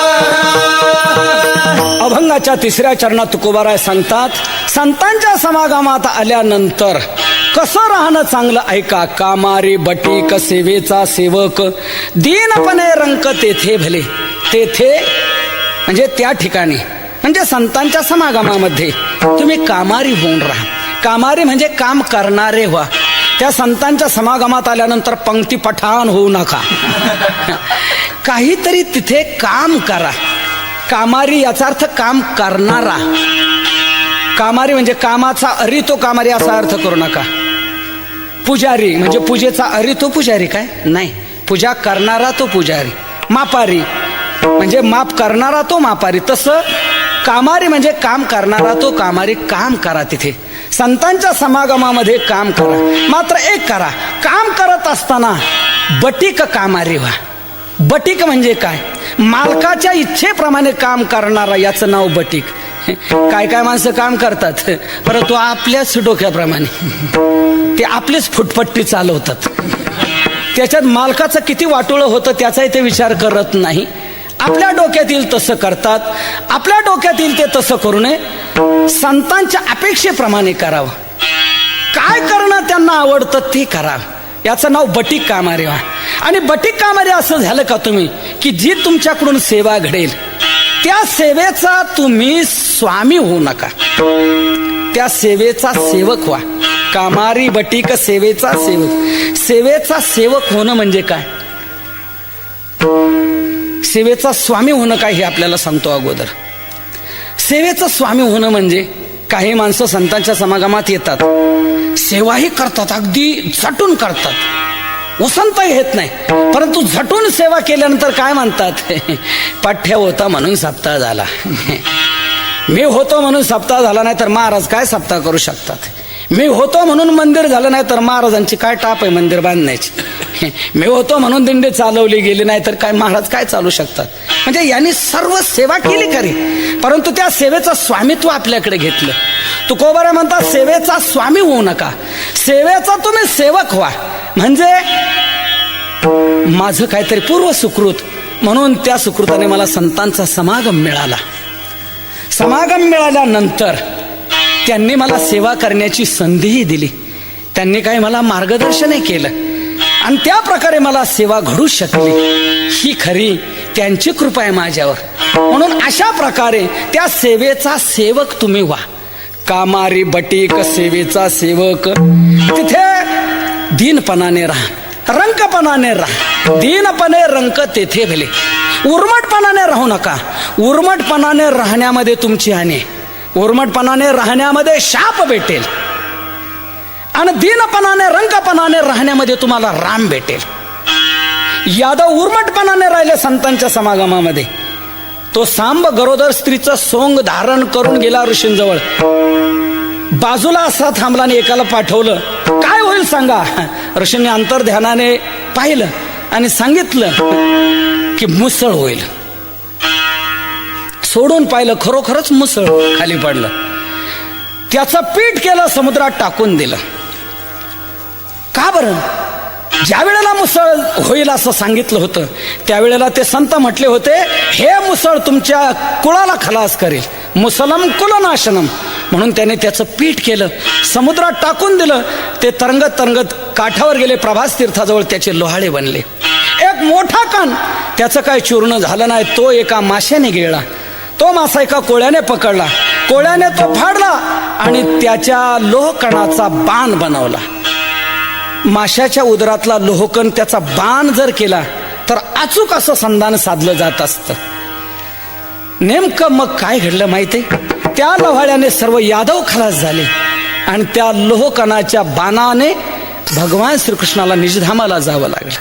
म्हणजे यादव उर्मटपणाने राहिले, त्यांना शाप भेटला. म्हणून उर्मटपणाने न राहता दीनपणाने राहा, रंकपणाने राहा, राम भेटेल. शबरी दीनपणाने राहिली, रंकपणाने राहिली, त्यामुळे तिला राम भेटला. मतंग ऋषीच्या आश्रमात ती शबरी राहिली. शबरीची इतर लोक कुत्सितपणाने निंदा करत होते, तिला वाईट समजत होते, परंतु ती तशीच दीनपणाने राहिली. मतंग ऋषीने तिला सांगितलं की तुला राम भेटेल. वनात आल्यानंतर रामप्रभूने पहिलं शबरीला दर्शन दिलेलं आहे. म्हणून तुकोबाराय सांगतात, दीनपणाने रंकपणाने राहा, तुम्हाला राम भेटेल. कामारी बटीक सेवेचा सेवक, दीनपणे रंक तेथे भले. पण का हो महाराज, आमची तर अपेक्षा सुखाची आहे. तुम्ही हे बाकीचं सर्व होईल सांगता, आम्हाला सुख मिळेल की नाही सांगा. तुकोबाराय म्हणतात, तुम्हाला अरे सुख काय, एकच सुख काय, सर्व सुख तुम्हाला संतांच्या संगतीत मिळतील. हेच अभंगाच्या शेवटच्या चरणात सांगतायत. का म्हणे सर्व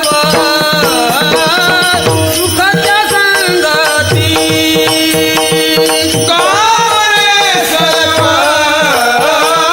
सुखाच्या संगती, घडेल पंगती संतांची, घडेल पंगती संतांची, तेथे राम नाम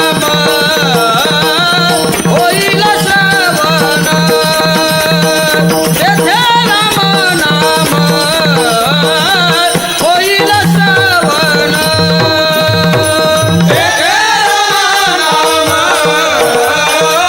होईल श्रवण, तेथे राम नाम होईल श्रवण. तुका म्हणे सर्व सुख त्या संगती, घडेल पंगती संतांची. तुकोबाराय म्हणतात, त्या संतांची संगती पंगती सर्व सुख घडेल. त्या संतांच्या संगतीमध्ये तुम्हाला पंगत लाभली जाईल आणि सर्व सुखाची प्राप्ती होईल. संतांच्या संगतीत आलं की पंगत निश्चित मिळणार. इतरांच्या संगतीमध्ये त्यांची पंगत मिळेल असं नाही. ड्रायव्हरला संगत मंत्र्याची असते, परंतु त्याला पंगत मिळेल असं नाही. संगत मंत्र्याची पण पंगत ढाब्याची. म्हणून त्याच्या वाट्याला पंगत मिळेल असं नाही. परंतु संतांच्या संगतीत जो आला, संत त्याला आपल्या पंक्तीत घेतल्याशिवाय राहत नाही. संत आपल्या समागमात असणाऱ्याला सोडून एकटेच चापणारे नसतात. आणि आपल्या सहवासात असणाऱ्याला बाजूला ठेवून एकटेच कडी लावून जे चापत असतील ते संत म्हणण्याला लायक नाहीत. त्यांना जंत म्हणावं. संत ते की आपल्या समागमात जे असतात त्या आपल्या समागमात असणाऱ्याला आपण जे उपभोगतो ते देत असतात. तुकोबारा म्हणतात, आम्ही हा रस सेवन करतो आणि इतरांना तोच देतो. सेवितो हा रस वाटितो अनेका. तो का म्हणे, खातो आनंदाचे लाडू नका चरपडू घ्या रे तुम्ही. संत स्वतः जे सेवन करतात तेच ते इतरांना देत असतात. जे ज्याचे जेवण तेची याचका सिदान, आता जाऊ चोजवित जेथे वसतील संत. या प्रकारे ते सर्व सुखाचं सेवन करत असतात, सर्व सुख उपभोगत असतात. सर्व सुखरूप परमात्मा आहे, त्याचा तो भोग ते घेत असतात. म्हणून त्यांच्या संगतीत जो जाईल संत त्याला परिवर्तित करतात. निषिद्धातून त्याला विहितामध्ये आणतात, विहितात सकामातून निष्कामात आणतात, निष्कामातून उपासनेमध्ये आणतात, उपासनेतून ज्ञानाकडे आणतात. त्याला परमात्म्याची प्राप्ती करून देतात. नित्य आनंदाचा आनंद त्याला प्राप्त होत असतो. म्हणून तुकोबारा म्हणतात, त्या संतांच्या संगतीत या की सर्व सुख आली. परमात्मा आला की तिथे सर्व सुख आली. राजाने सर्व राण्यांना सांगितलं की आपल्या अपेक्षा व्यक्त करा, अर्ज भरून द्या. दिवाळीला त्याची भेट दिली जाईल. प्रत्येकीनं आपापल्या अपेक्षेप्रमाणे लक्ष्मी हार, कोणी गोखरं, कोणी सोन्याच्या पाटल्या, बांगड्या दिलेले अर्जाप्रमाणे राजाने आणलं. त्याप्रमाणे वाटपही केलं. पट्टराणीचा अर्ज निघाला, त्याच्यात काहीच नव्हतं. त्याच्यात होतं की मला तुम्ही पाहिजे. मला एक सांगा, त्या पट्टराणीने काहीच अपेक्षा केली नाही, पण तिला सगळं मिळालं की नाही? सगळं मिळालं. का? राजा तिचा झाला ना, राजा तिचा झाला. राजाचं वैभव तिला सर्व प्राप्त झालं. म्हणून राजाला तिथं सर्व वैभव आलं. म्हणून या प्रकारे संतांच्या संगतीत आलो का संत ह्या जीवाला परमात्म्याची प्राप्ती करून देतात. आणि परमात्मा प्राप्त झाला की तिथे सर्व सुख आले. आता परमात्मा प्राप्तीतलं जे सुख आहे ते अफाट सुख आहे. इतरत्र आपल्याला जे सुख मिळतं त्या सुखाचा नाश आहे. त्या सुखाच्या पलीकडे दुसरं सुख आहे आणि त्या सुखाचं मोजमाप होऊ शकतं. परंतु संतांच्या संगतीत जे सुख प्राप्त होतं ते परमात्मा सुख प्राप्त होतं. आणि परमात्मा सुख असं असतं की त्या सुखाला अंत नाही, पार नाही, का त्या सुखाचा लेखा होऊ शकत नाही. तुका म्हणे सुखा अंत पार नाही लेखा, अंत पार नाही लेखा, अंत पार नाही लेखा. तुका म्हणे सुखा अंत पार नाही लेखा, अंत पार नाही लेखा, अंत पार नाही लेखा. तुका म्हणे सुखा अंत पार नाही लेखा. अंत नाही, पार नाही, त्या सुखाच्या पलीकडे दुसरं सुख नाही, त्याचा लेखा होऊ शकत नाही. असं अफाट सुख संतांच्या संगतीमध्ये हे परमात्मा सुख जीवाला प्राप्त होतं. आणि याहीपेक्षा आगळं आणि वेगळं असं ज्ञानोत्तर प्रेम सुख हे संतांच्या संगतीत जीवाला विशेष रीतीने प्राप्त होत असतं की ज्या सुखाची देव देखील अपेक्षा करतो. म्हणून तुकोबारा सांगता, तुका म्हणे सर्व सुख त्या संगती, घडेल पंगती संतांची, तेथे रामनाम होईल श्रवण, घडेल भोजन उच्छिष्टाचे, विठोबा रखुमाई, विठोबा रखुमाई, विठोबा रखुमाई, विठोबा रखुमाई.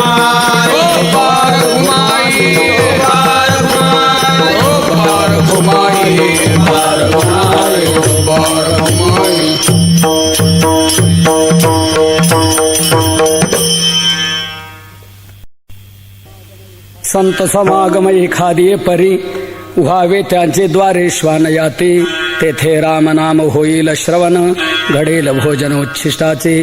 तुकोबारा सांगतात, कुठल्या एखाद्या प्रकाराने का होईना संतांचा समागम व्हावाच, तो उपयोगाला येणार, वाया जाणार नाही.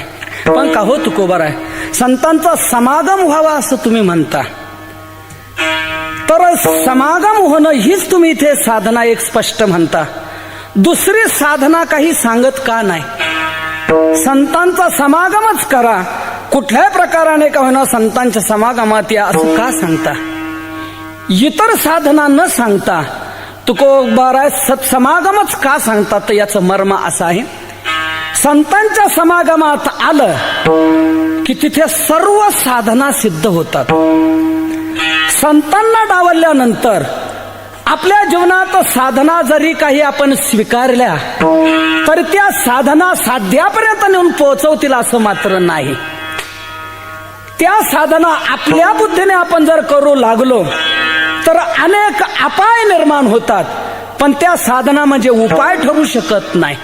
म्हणून नाथ महाराजांनी भागवतात स्पष्ट म्हटलेलं आहे, प्रवृत्ती असो वा निवृत्ती असो त्या ठिकाणी आचार्याचीच गरज आहे, अपेक्षा आहे. आपल्या मतीने काही केलं जाईल तिथे अपाय निर्माण होईल. प्रवृत्ती निवृत्ती कृतकार्या अवश्य पाहिजे गा आचार्या, अपमती भजता राया अनेक अपाया माझी पडे. म्हणून संतांच्या समागमात आलं की त्या साधना बिनचूक होतात, निर्दोष होतात, त्या साधना साधल्या जातात. तेने साधती साधने, तेने साधती साधने, साधली साधने, तेने साधली साधने. तुटती भवाची बंधने, बंधने तुटती भवाची बंधने, तेने साधती साधने, तेने साधती साधने. तुटती भावाची बंधने, तुटती भावाची बंधने, तेने साधती साधने, तेने साधती साधने. नाथ महाराज म्हणतात, हरिप्राप्तीशी उपाय धरावे संताचे ते पाय, तेने साधती साधने. संतांच्या समागमात आलं की साधना सहज साधल्या जातात. म्हणून संतांचा समागम ही सर्वोच्च साधना आहे. या साधनेच्या तुलनेला कोणतीच साधना येऊ शकत नाही. ही सर्वोच्च साधना कशी, याकरता मी एक आपल्याला दृष्टांत सांगतो. वशिष्ठ मुनी, वशिष्ठ मुनीने आपल्या अंतःकरणात एकदा असा विचार केला की विश्वामित्र मुनी तपश्चर्या करतायत, साधना करतायत, परंतु त्या साधनेला गालबोट आहे. गालबोट आहे म्हणजे ते द्वेषाने, मत्सराने, ईर्षेने साधना करतायत. आणि विकारयुक्त केलेली साधना ही सदोष साधना आहे. जीवनात निर्दोष साधना होणं हे गरजेचं आहे. निर्दोष साधनाच साध्याची प्राप्ती करून देऊ शकते, सदोष साधना साध्याची प्राप्ती करून देऊ शकत नाही. आणि विकारयुक्त साधना ही सदोष साधना आहे. म्हणून विश्वामित्राला हे समजून दिलं पाहिजे. परंतु त्याला सांगणार कोण? आता ते विश्वाचे अमित्र, कोणाचं ते मानणार आहेत? तेव्हा कोणाच्या जाण्यात काही उपयोग होईल असं नाही. तेव्हा आपणच जाऊन पाहू, झाला तर झाला उपयोग. म्हणून वशिष्ठ मुनी स्वतः गेले, विश्वामित्राच्या आश्रमात जाऊन त्यांचे पाय धरले. विश्वामित्राने पाहिलं की कोण साधू आले ना आपले पाय धरतोय. त्याने हाताला धरलं आणि उठवलं. पाहता येतं वशिष्ठ मुनी नमस्कार केलेला आहे. कोणीही पण कितीही क्रोधी असला तरी त्याचे पाय धरल्यानंतर तो थोडासा लीन होतो, नम्र होतो, त्याचा पारा खाली येत असतो. विश्वामित्र ज्याला खाली आले आणि विश्वामित्र म्हणतायत का हो वशिष्ठजी, मी तर तुमचा द्वेष्टा आहे, मी तुमचा एक प्रकारे शत्रू आहे, तुमच्या अनेक मुलांना मी मारलेलं आहे, अशा अपराध्याकडेही तुम्ही आलेला आहात. काय तुमचं विशाल अंतःकरण आहे, काय हेतू काय तुमचा माझ्याकडे येण्याचा? वशिष्ठ मुनी म्हणतायत आपण तपश्चर्या करता, आपल्या तपश्चर्येला तोड नाही की जोड नाही, फक्त एक सांगण्याकरता आलेले. म्हणे काय सांगा? ती द्वेषाने, मत्सराने, ईर्षेने होते, तेवढी ईर्ष्या सोडा, मत्सर द्वेष सोडा आणि तप साधना करा की तुमच्या तपाला जोड राहणार नाही. ठीक आहे, आपण मार्गदर्शन केलं, मी त्याचा विचार करेल. माझी आपण पूजा स्वीकारा. पूजा केलेली आहे, पुष्पहार समर्पण केलेला आहे. नंतर सांगितलं भोजन प्रसाद घेतल्याशिवाय जायचं नाही. ठीक आहे, भोजन प्रसाद घेतलेला आहे, आनंदाने वार्ता संवाद केलेला आहे. नंतर वशिष्ठ निघाले. त्यावेळेला विश्वामित्र म्हणतात माझी अल्पशी भेट स्वीकारा. म्हणे काय देता? 1000 वर्षाची तपश्चर्याची पुण्य मी तुम्हाला समर्पित करतो, कारण जीवनात मी तपश्चर्याच केलेली आहे. म्हणून तीच माझी संपत्ती आहे, मी तुम्हाला ती देतो. ठीक आहे. वशिष्ठ म्हणतायत आपण हे माझ्या आश्रमाकडे या. काही दिवसानंतर विश्वामित्र आश्रमाकडे गेले वशिष्ठांच्या. वशिष्ठाने आदरातिथ्य केलं. भोजनादी झाल्यानंतर विश्वामित्र म्हणताय मी आता जातो. वशिष्ठ मुनी म्हणतात माझी अल्पशी भेट स्वीकारा. म्हणजे काय देता? अर्ध्या क्षणाची सत्संगतीची पुण्य मी तुम्हाला समर्पित करतो. अर्ध्या क्षणाची सत्संगतीची पुण्य म्हटल्यानंतर विश्वामित्राच्या तळपायाची आग मस्तकाला गेली. प्रचंड अपमान, घोर अपमान केलेला आहे माझा. तुम्ही माझ्याकडे आलात तर मी 1000 वर्षाची तपश्चर्याची पुण्य दिली आणि तुम्ही मला आदराने बोलवलं आणि माझे थट्टा अर्ध्या क्षणाची सत्संगतीची पुण्य कळायला पाहिजे. माझ्याकडे आल्यानंतर मी दिलं होतं ते पाहून तरी द्यायला पाहिजे ना. एक लक्षात घ्या, कोणाच्या लग्नात आपण काय आहेर करावा यात आपलं डोकं जरी चाललं नाही तरी नाही चालू द्या.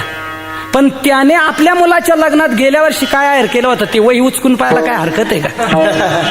अरे त्याने तुमच्या मुलाच्या लग्नात फ्रीज दिलेला आहे आणि तुम्ही त्याच्या मुलाच्या लग्नात तांब्यान प्यायला घेऊन चालले, काय वाटायला पाहिजे. तसं तुम्ही माझ्याकडे आल्यानंतर मी 1000 वर्षाची तपश्चर्याची पुण्य समर्पित केली आणि तुम्ही मला म्हणता अर्ध्या क्षणाची सत्संगाची पुण्य, काय वाटायला पाहिजे. वशिष्ठ मुनी म्हणतात म्हणजे मी दिलेलं ते तुम्हाला कमी वाटते. अर्थात 1000 वर्षाची तपश्चर्याची पुण्य कुठं आणि अर्ध्या क्षणाची सत्संगतेची पुण्य. वशिष्ठ मुनी म्हणतात याचा अर्थ तुम्हाला किंमत कळत नाही. ज्याला किंमत कळते त्याला विचारा कोणती पुण्य अधिक आहे. म्हणे चला हरकत नाही, विचारा कोणाला विचारा. चला कुठं चालायचं? म्हणे तुम्ही चला. हा बरोबर येतो, चला कुठे चला. आणि कुठे जायचं? म्हणे भूतलावर कोणाकडेच नको. भूतलावरच्या लोकांचं काही खरं नाही. चहाच्या कपावारी साक्ष बदलणारी माणसं आहे. म्हणून ते सत्य तिथे आपल्याला मिळेल असं नाही, तर आपण सत्य लोकालाच जाऊ. सत्य लोकात ब्रह्मदेव आहे, 4 डोक्याचा आहे, तो निश्चित आपल्याला सांगेल. चला निघाले, ब्रह्मदेवाकडे गेले. का आता हे 2 जण आलेत, नमस्कार केला. काय सांगा? विश्वामित्रांनी आपला विषय मांडला. तेव्हा या दृष्टीने आम्ही आलेलो आहोत. तेव्हा यांची पुण्य अधिक का माझी पुण्य अधिक सांगा. ब्रह्मदेवाने विचार केला या दोघांच्या भानगडीत न पडणं बरं, पण काय करावं आता. तेव्हा सांगितलं, डोकेबाज असतो, त्याने सांगितलं माझ्याकडे सृष्टी सृजनाचं काम, त्यामुळे माझी बुद्धी यथार्थ निर्णय देऊ शकत नाही. तुम्ही भगवान विष्णूकडे जा, ते तुम्हाला याचं उत्तर देतील. इथे टाइमपास झाला म्हणे, मला वाटलं उत्तर मिळेल. ठीक आहे, ब्रह्मदेवाकडून निघाले, विष्णूकडे गेले. विष्णू भगवान सामोरे आले. विष्णू भगवान म्हणतायत वशिष्ठजी, विश्वामित्र तुम्ही दोघे आणि एकत्र कसे काय? हो. वशिष्ठ मुनी म्हणले सध्या आघाडीचं शासन आहे म्हणून आम्ही युती केलेली आहे आणि आपल्यापर्यंत आलेलो आहे. सत्तेकरता युती होत असते. एकमेकाच्या विरुद्ध निवडणुकीमध्ये प्रचार करणारे, परंतु सत्तेकरता मात्र एकत्र येतात. आघाडी होते, युती होते. तर या प्रकारे कुठल्या विषयाने तुमची युती झाली इथपर्यंत आलात? विश्वामित्राने सर्व विषय सांगितला. तेव्हा तुम्ही उत्तर द्या आम्हाला की कोणते पुण्य अधिक. म्हणे अगोदर कोणाकडे गेले होते का? भगवान विष्णू म्हणते. म्हणे गेलो होतो ब्रह्मदेवाकडे, पण त्यांनी सांगितलं भगवान विष्णूकडे जा, ते उत्तर देतील. ब्रह्मदेव डोकेबाज आहे म्हणे, त्यांनी संक्रांती आपल्याकडे लावले म्हणे. आता ठीक आहे, आपणही शोधून काढू उत्तर. भगवान विष्णू म्हणले हे बघा, तुम्ही तपश्चर्या केली, तुम्ही सत्संगती केली, या दोन्ही बाबतीत मी अनभिज्ञ आहे. खरी तपश्चर्या करणारे भगवान शंकर आहेत. तुम्ही त्यांच्याकडे जा. किती तप करताय ते, हिमालयामध्ये बसून काय तप करताय, त्यांच्याकडे जा. इथे टाइमपास झाला म्हणे. गेले भगवान शंकराकडे. भगवान शंकराने आदरातिथ्य केलं. काय सांगा, हे तो काय? विश्वामित्राने सांगितलं. भगवान शंकर म्हणू लागले, विष्णूने आपल्याकडे पाठवलं, त्यांच्या भानगडीत न पडणं बरं, पण काय उत्तर द्यावं सुचलं. ते म्हणतायत मी तपश्चर्या करतो, परंतु हिमालयावर बसून. माझ्यापेक्षा खरे तपस्वी आहेत कोण? शेष भगवान. ते आपल्या मस्तकावर पृथ्वीचा बोजा घेऊन तप करतात, त्यांच्याकडे जा, ते तुम्हाला उत्तर देतील. त्यावेळेला शेष भगवंताकडे आले. शेष भगवान म्हणतात मी तुम्हाला उत्तर देऊ शकतो, पण माझ्या डोक्यावर पृथ्वीचा बोज आहे. तुमच्यापैकी कोणीतरी तुमच्या पुण्याने हा बाजूला करा, म्हणजे मी मोकळा झालो का फ्रेश होईल आणि मग तुम्हाला याचं उत्तर देईल. त्याप्रमाणे आला विश्वामित्र पुढे आणि म्हणतात मी 1000 वर्षांची तपश्चर्याची पुण्य समर्पित करतो. हे पृथ्वीदेवी बाजूला व्हा. बाजूला झाले नाही. 2000, 5000, 10,000, 40,000, 50, 59,000 वर्षाची तपश्चर्याची पुण्य समर्पित केली. मी 59 का म्हटलो? त्यांनी 60,000 वर्ष तपश्चर्या केलेली होती. त्यापैकी 1,000 वर्षाची अगोदरच दिली होती वशिष्ठाला, राहिलेली 59 ती सगळी समर्पित केली. परंतु पृथ्वी काय हल्ली नाही, बाजूला झाली नाही. विश्वामित्र म्हणतात आमचा स्टॉक संपला, आता आम्ही काय करू शकत नाही. मग आता काय आहे ना ते पुण्याचे सत्संगतीचे, या ना दाखवा ना तुमची आता पुण्य आहे. वशिष्ठजी या पुढे पाहू दे आता तुमची पुण्य काय आहेत. वशिष्ठ मुनी पुढे आले आणि ते म्हणतात हे पृथ्वीदेवी, माझ्या आयुष्यात मी सत्संगती केलेली आहे, तेवढीच काय पुण्य आहे माझी जवळ आहे. त्यापैकी अर्ध्या क्षणाची सत्संगतीची पुण्य आहे मी आपल्याला समर्पित करतो. आपण बाजूला व्हा, अदर राहा, म्हणजे आम्हाला उत्तर मिळेल. असा संकल्प सोडताच पृथ्वीदेवी बाजूला झालेली आहे.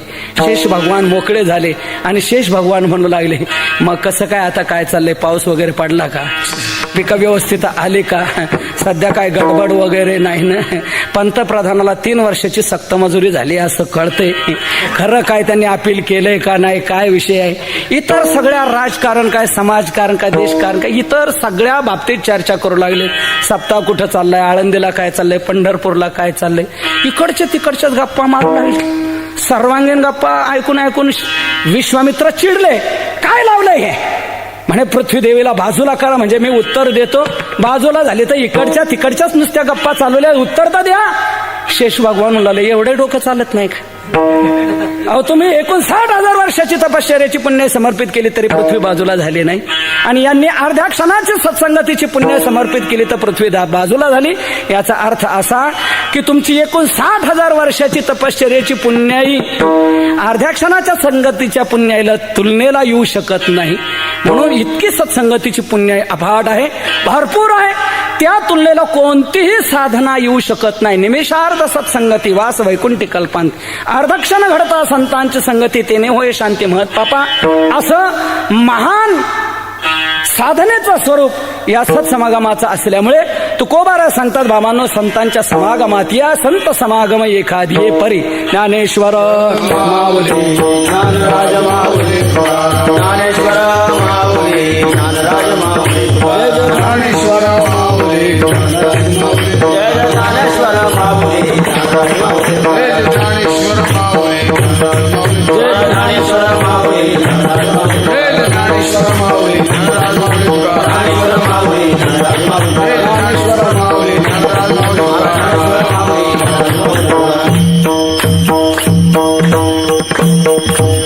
संत समागम एखादी परिभावे त्याचे द्वारे श्वान याते, तेथे रामनाम होईल श्रवण, घडेल भोजन उच्छिष्टाचे.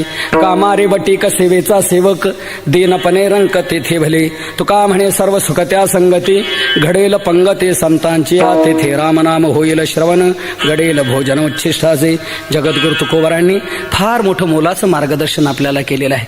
आपण आपल्या जीवनामध्ये त्यांच्या मार्गदर्शनानुसार चाललो की कुठे अडथळा येणार नाही. निळोबारांनी काय खात्रीने सांगितलेलं आहे, मार्ग दावून गेले आधी दयानिधी संतते, तेनेची पंथे चालो जाता न पडे गुंता कोठे काही.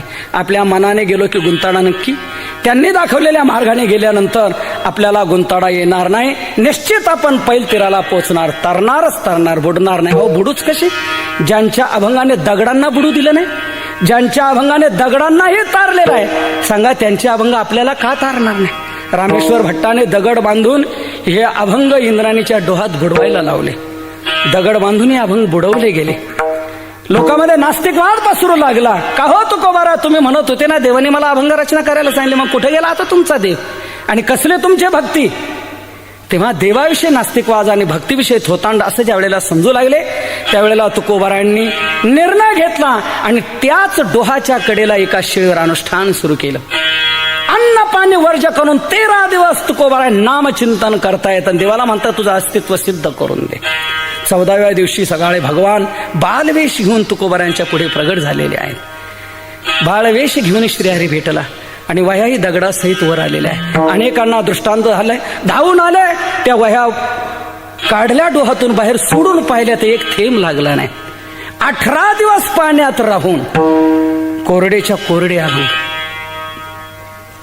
दगडासहित तिथून पुढे आपल्याला मिळाले. जर तिथे बुडाले असते तर मला सांगा आपल्या वाट्याला काय आलं असतं? मला असं वाटतं आपणही बुडालोच असतो. ते अभंग तरले म्हणून आपण तरलो असं म्हणायला हरकत नाही. आता सध्या आपण जे तुकोबरायांचे अभंग वाचतो, पाहतो, म्हणतो ते तिथे तरल्यानंतर आपल्या वाट्याला आले. म्हणून जिथे ते तरले त्याच प्रासंगिक ज्या ठिकाणी तुकोबरांना भगवंताचं दर्शन घडलं त्या प्रासादिक जागेवर या अभंगाचं शिलालेख स्वरूपात जागतिक कीर्तीचं मंदिर बांधण्याचं काम चाललेलं आहे. आतापर्यंत भव्य असं काम होऊन गेलेलं आहे. शिखरापर्यंत काम आलेलं आहे. एकूण 5 कोटीचा हा प्रकल्प आहे. आतापर्यंत 1.5 कोटीचं काम होऊन गेलेलं आहे. असं आपल्या वारकऱ्यांचं एक स्वाभिमानाचं ते केंद्र निर्माण होणार आहे. महाराष्ट्राची ती एक अस्मिता ठरणार आहे, स्वाभिमान ठरणार असं ते मंदिर होत आहे. ते अभंगाने आपल्याला तारलेलं आहे. ते अभंग दगडाला घेऊन तरले म्हणून दगडावरच त्याचं स्मारक मंदिर आपल्याला करायचं आहे. या दृष्टीने भव्य असं काम चालू आहे. आपण सर्वांनी आत्मीयता ठेवा आणि या कार्याच्या दृष्टीने सहभागी व्हा. एकाच वाक्यात सांगतो, ज्यांना तुकोबरांपासून आपल्याला काही मिळालंय असं वाटत असेल त्यांनी या मंदिराला आपलं मंदिर असं समजा आणि या मंदिराविषयी आत्मीयता ठेवून सहभागी व्हा. तर या प्रकारे हे अभंग तुम्हा सर्वाला विश्वाला तारणारे असे आहेत. या अभंगाचा आश्रय करा, या अभंगाचं नित्य वाचन पठन करा की याचा अभंग आपल्याला तारल्याशिवाय राहणार नाही. ज्या जगद्गुरु तुकोबरांनी आपल्याला हे प्रबोधन केलं त्या तुकोबरांचे एक वेळा आपण स्मरण करू. तुकाराम तुकाराम राम तुकाराम तुकाराम तुकाराम तुकाराम तुकाराम तुकाराम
सर्व सुख त्या संगती घडेल पंगती संतांची तेथे रामनाम होईल श्रवण घडेल भोजन उच्छिष्टाचे.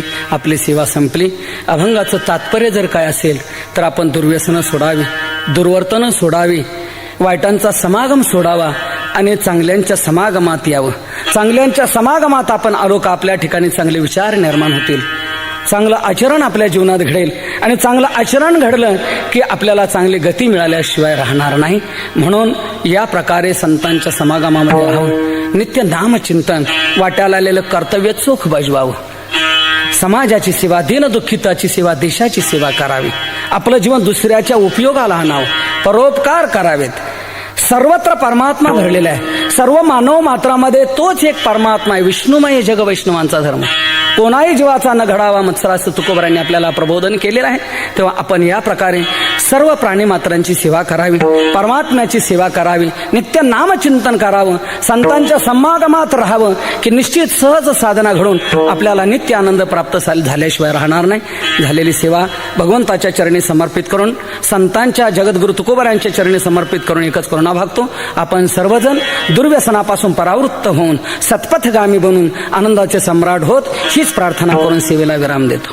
तुका म्हणे सर्व सुख त्या संगती, तुका म्हणे सर्व सुख त्या संगती, तुका म्हणे सर्व सुख त्या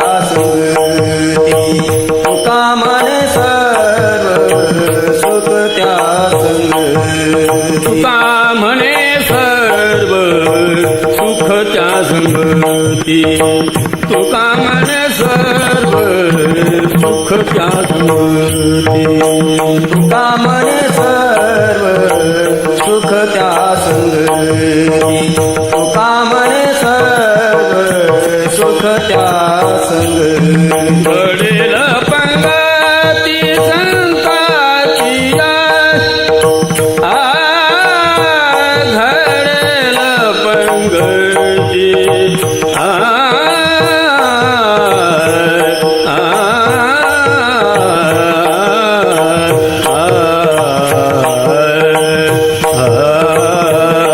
घडेल पंगती संताची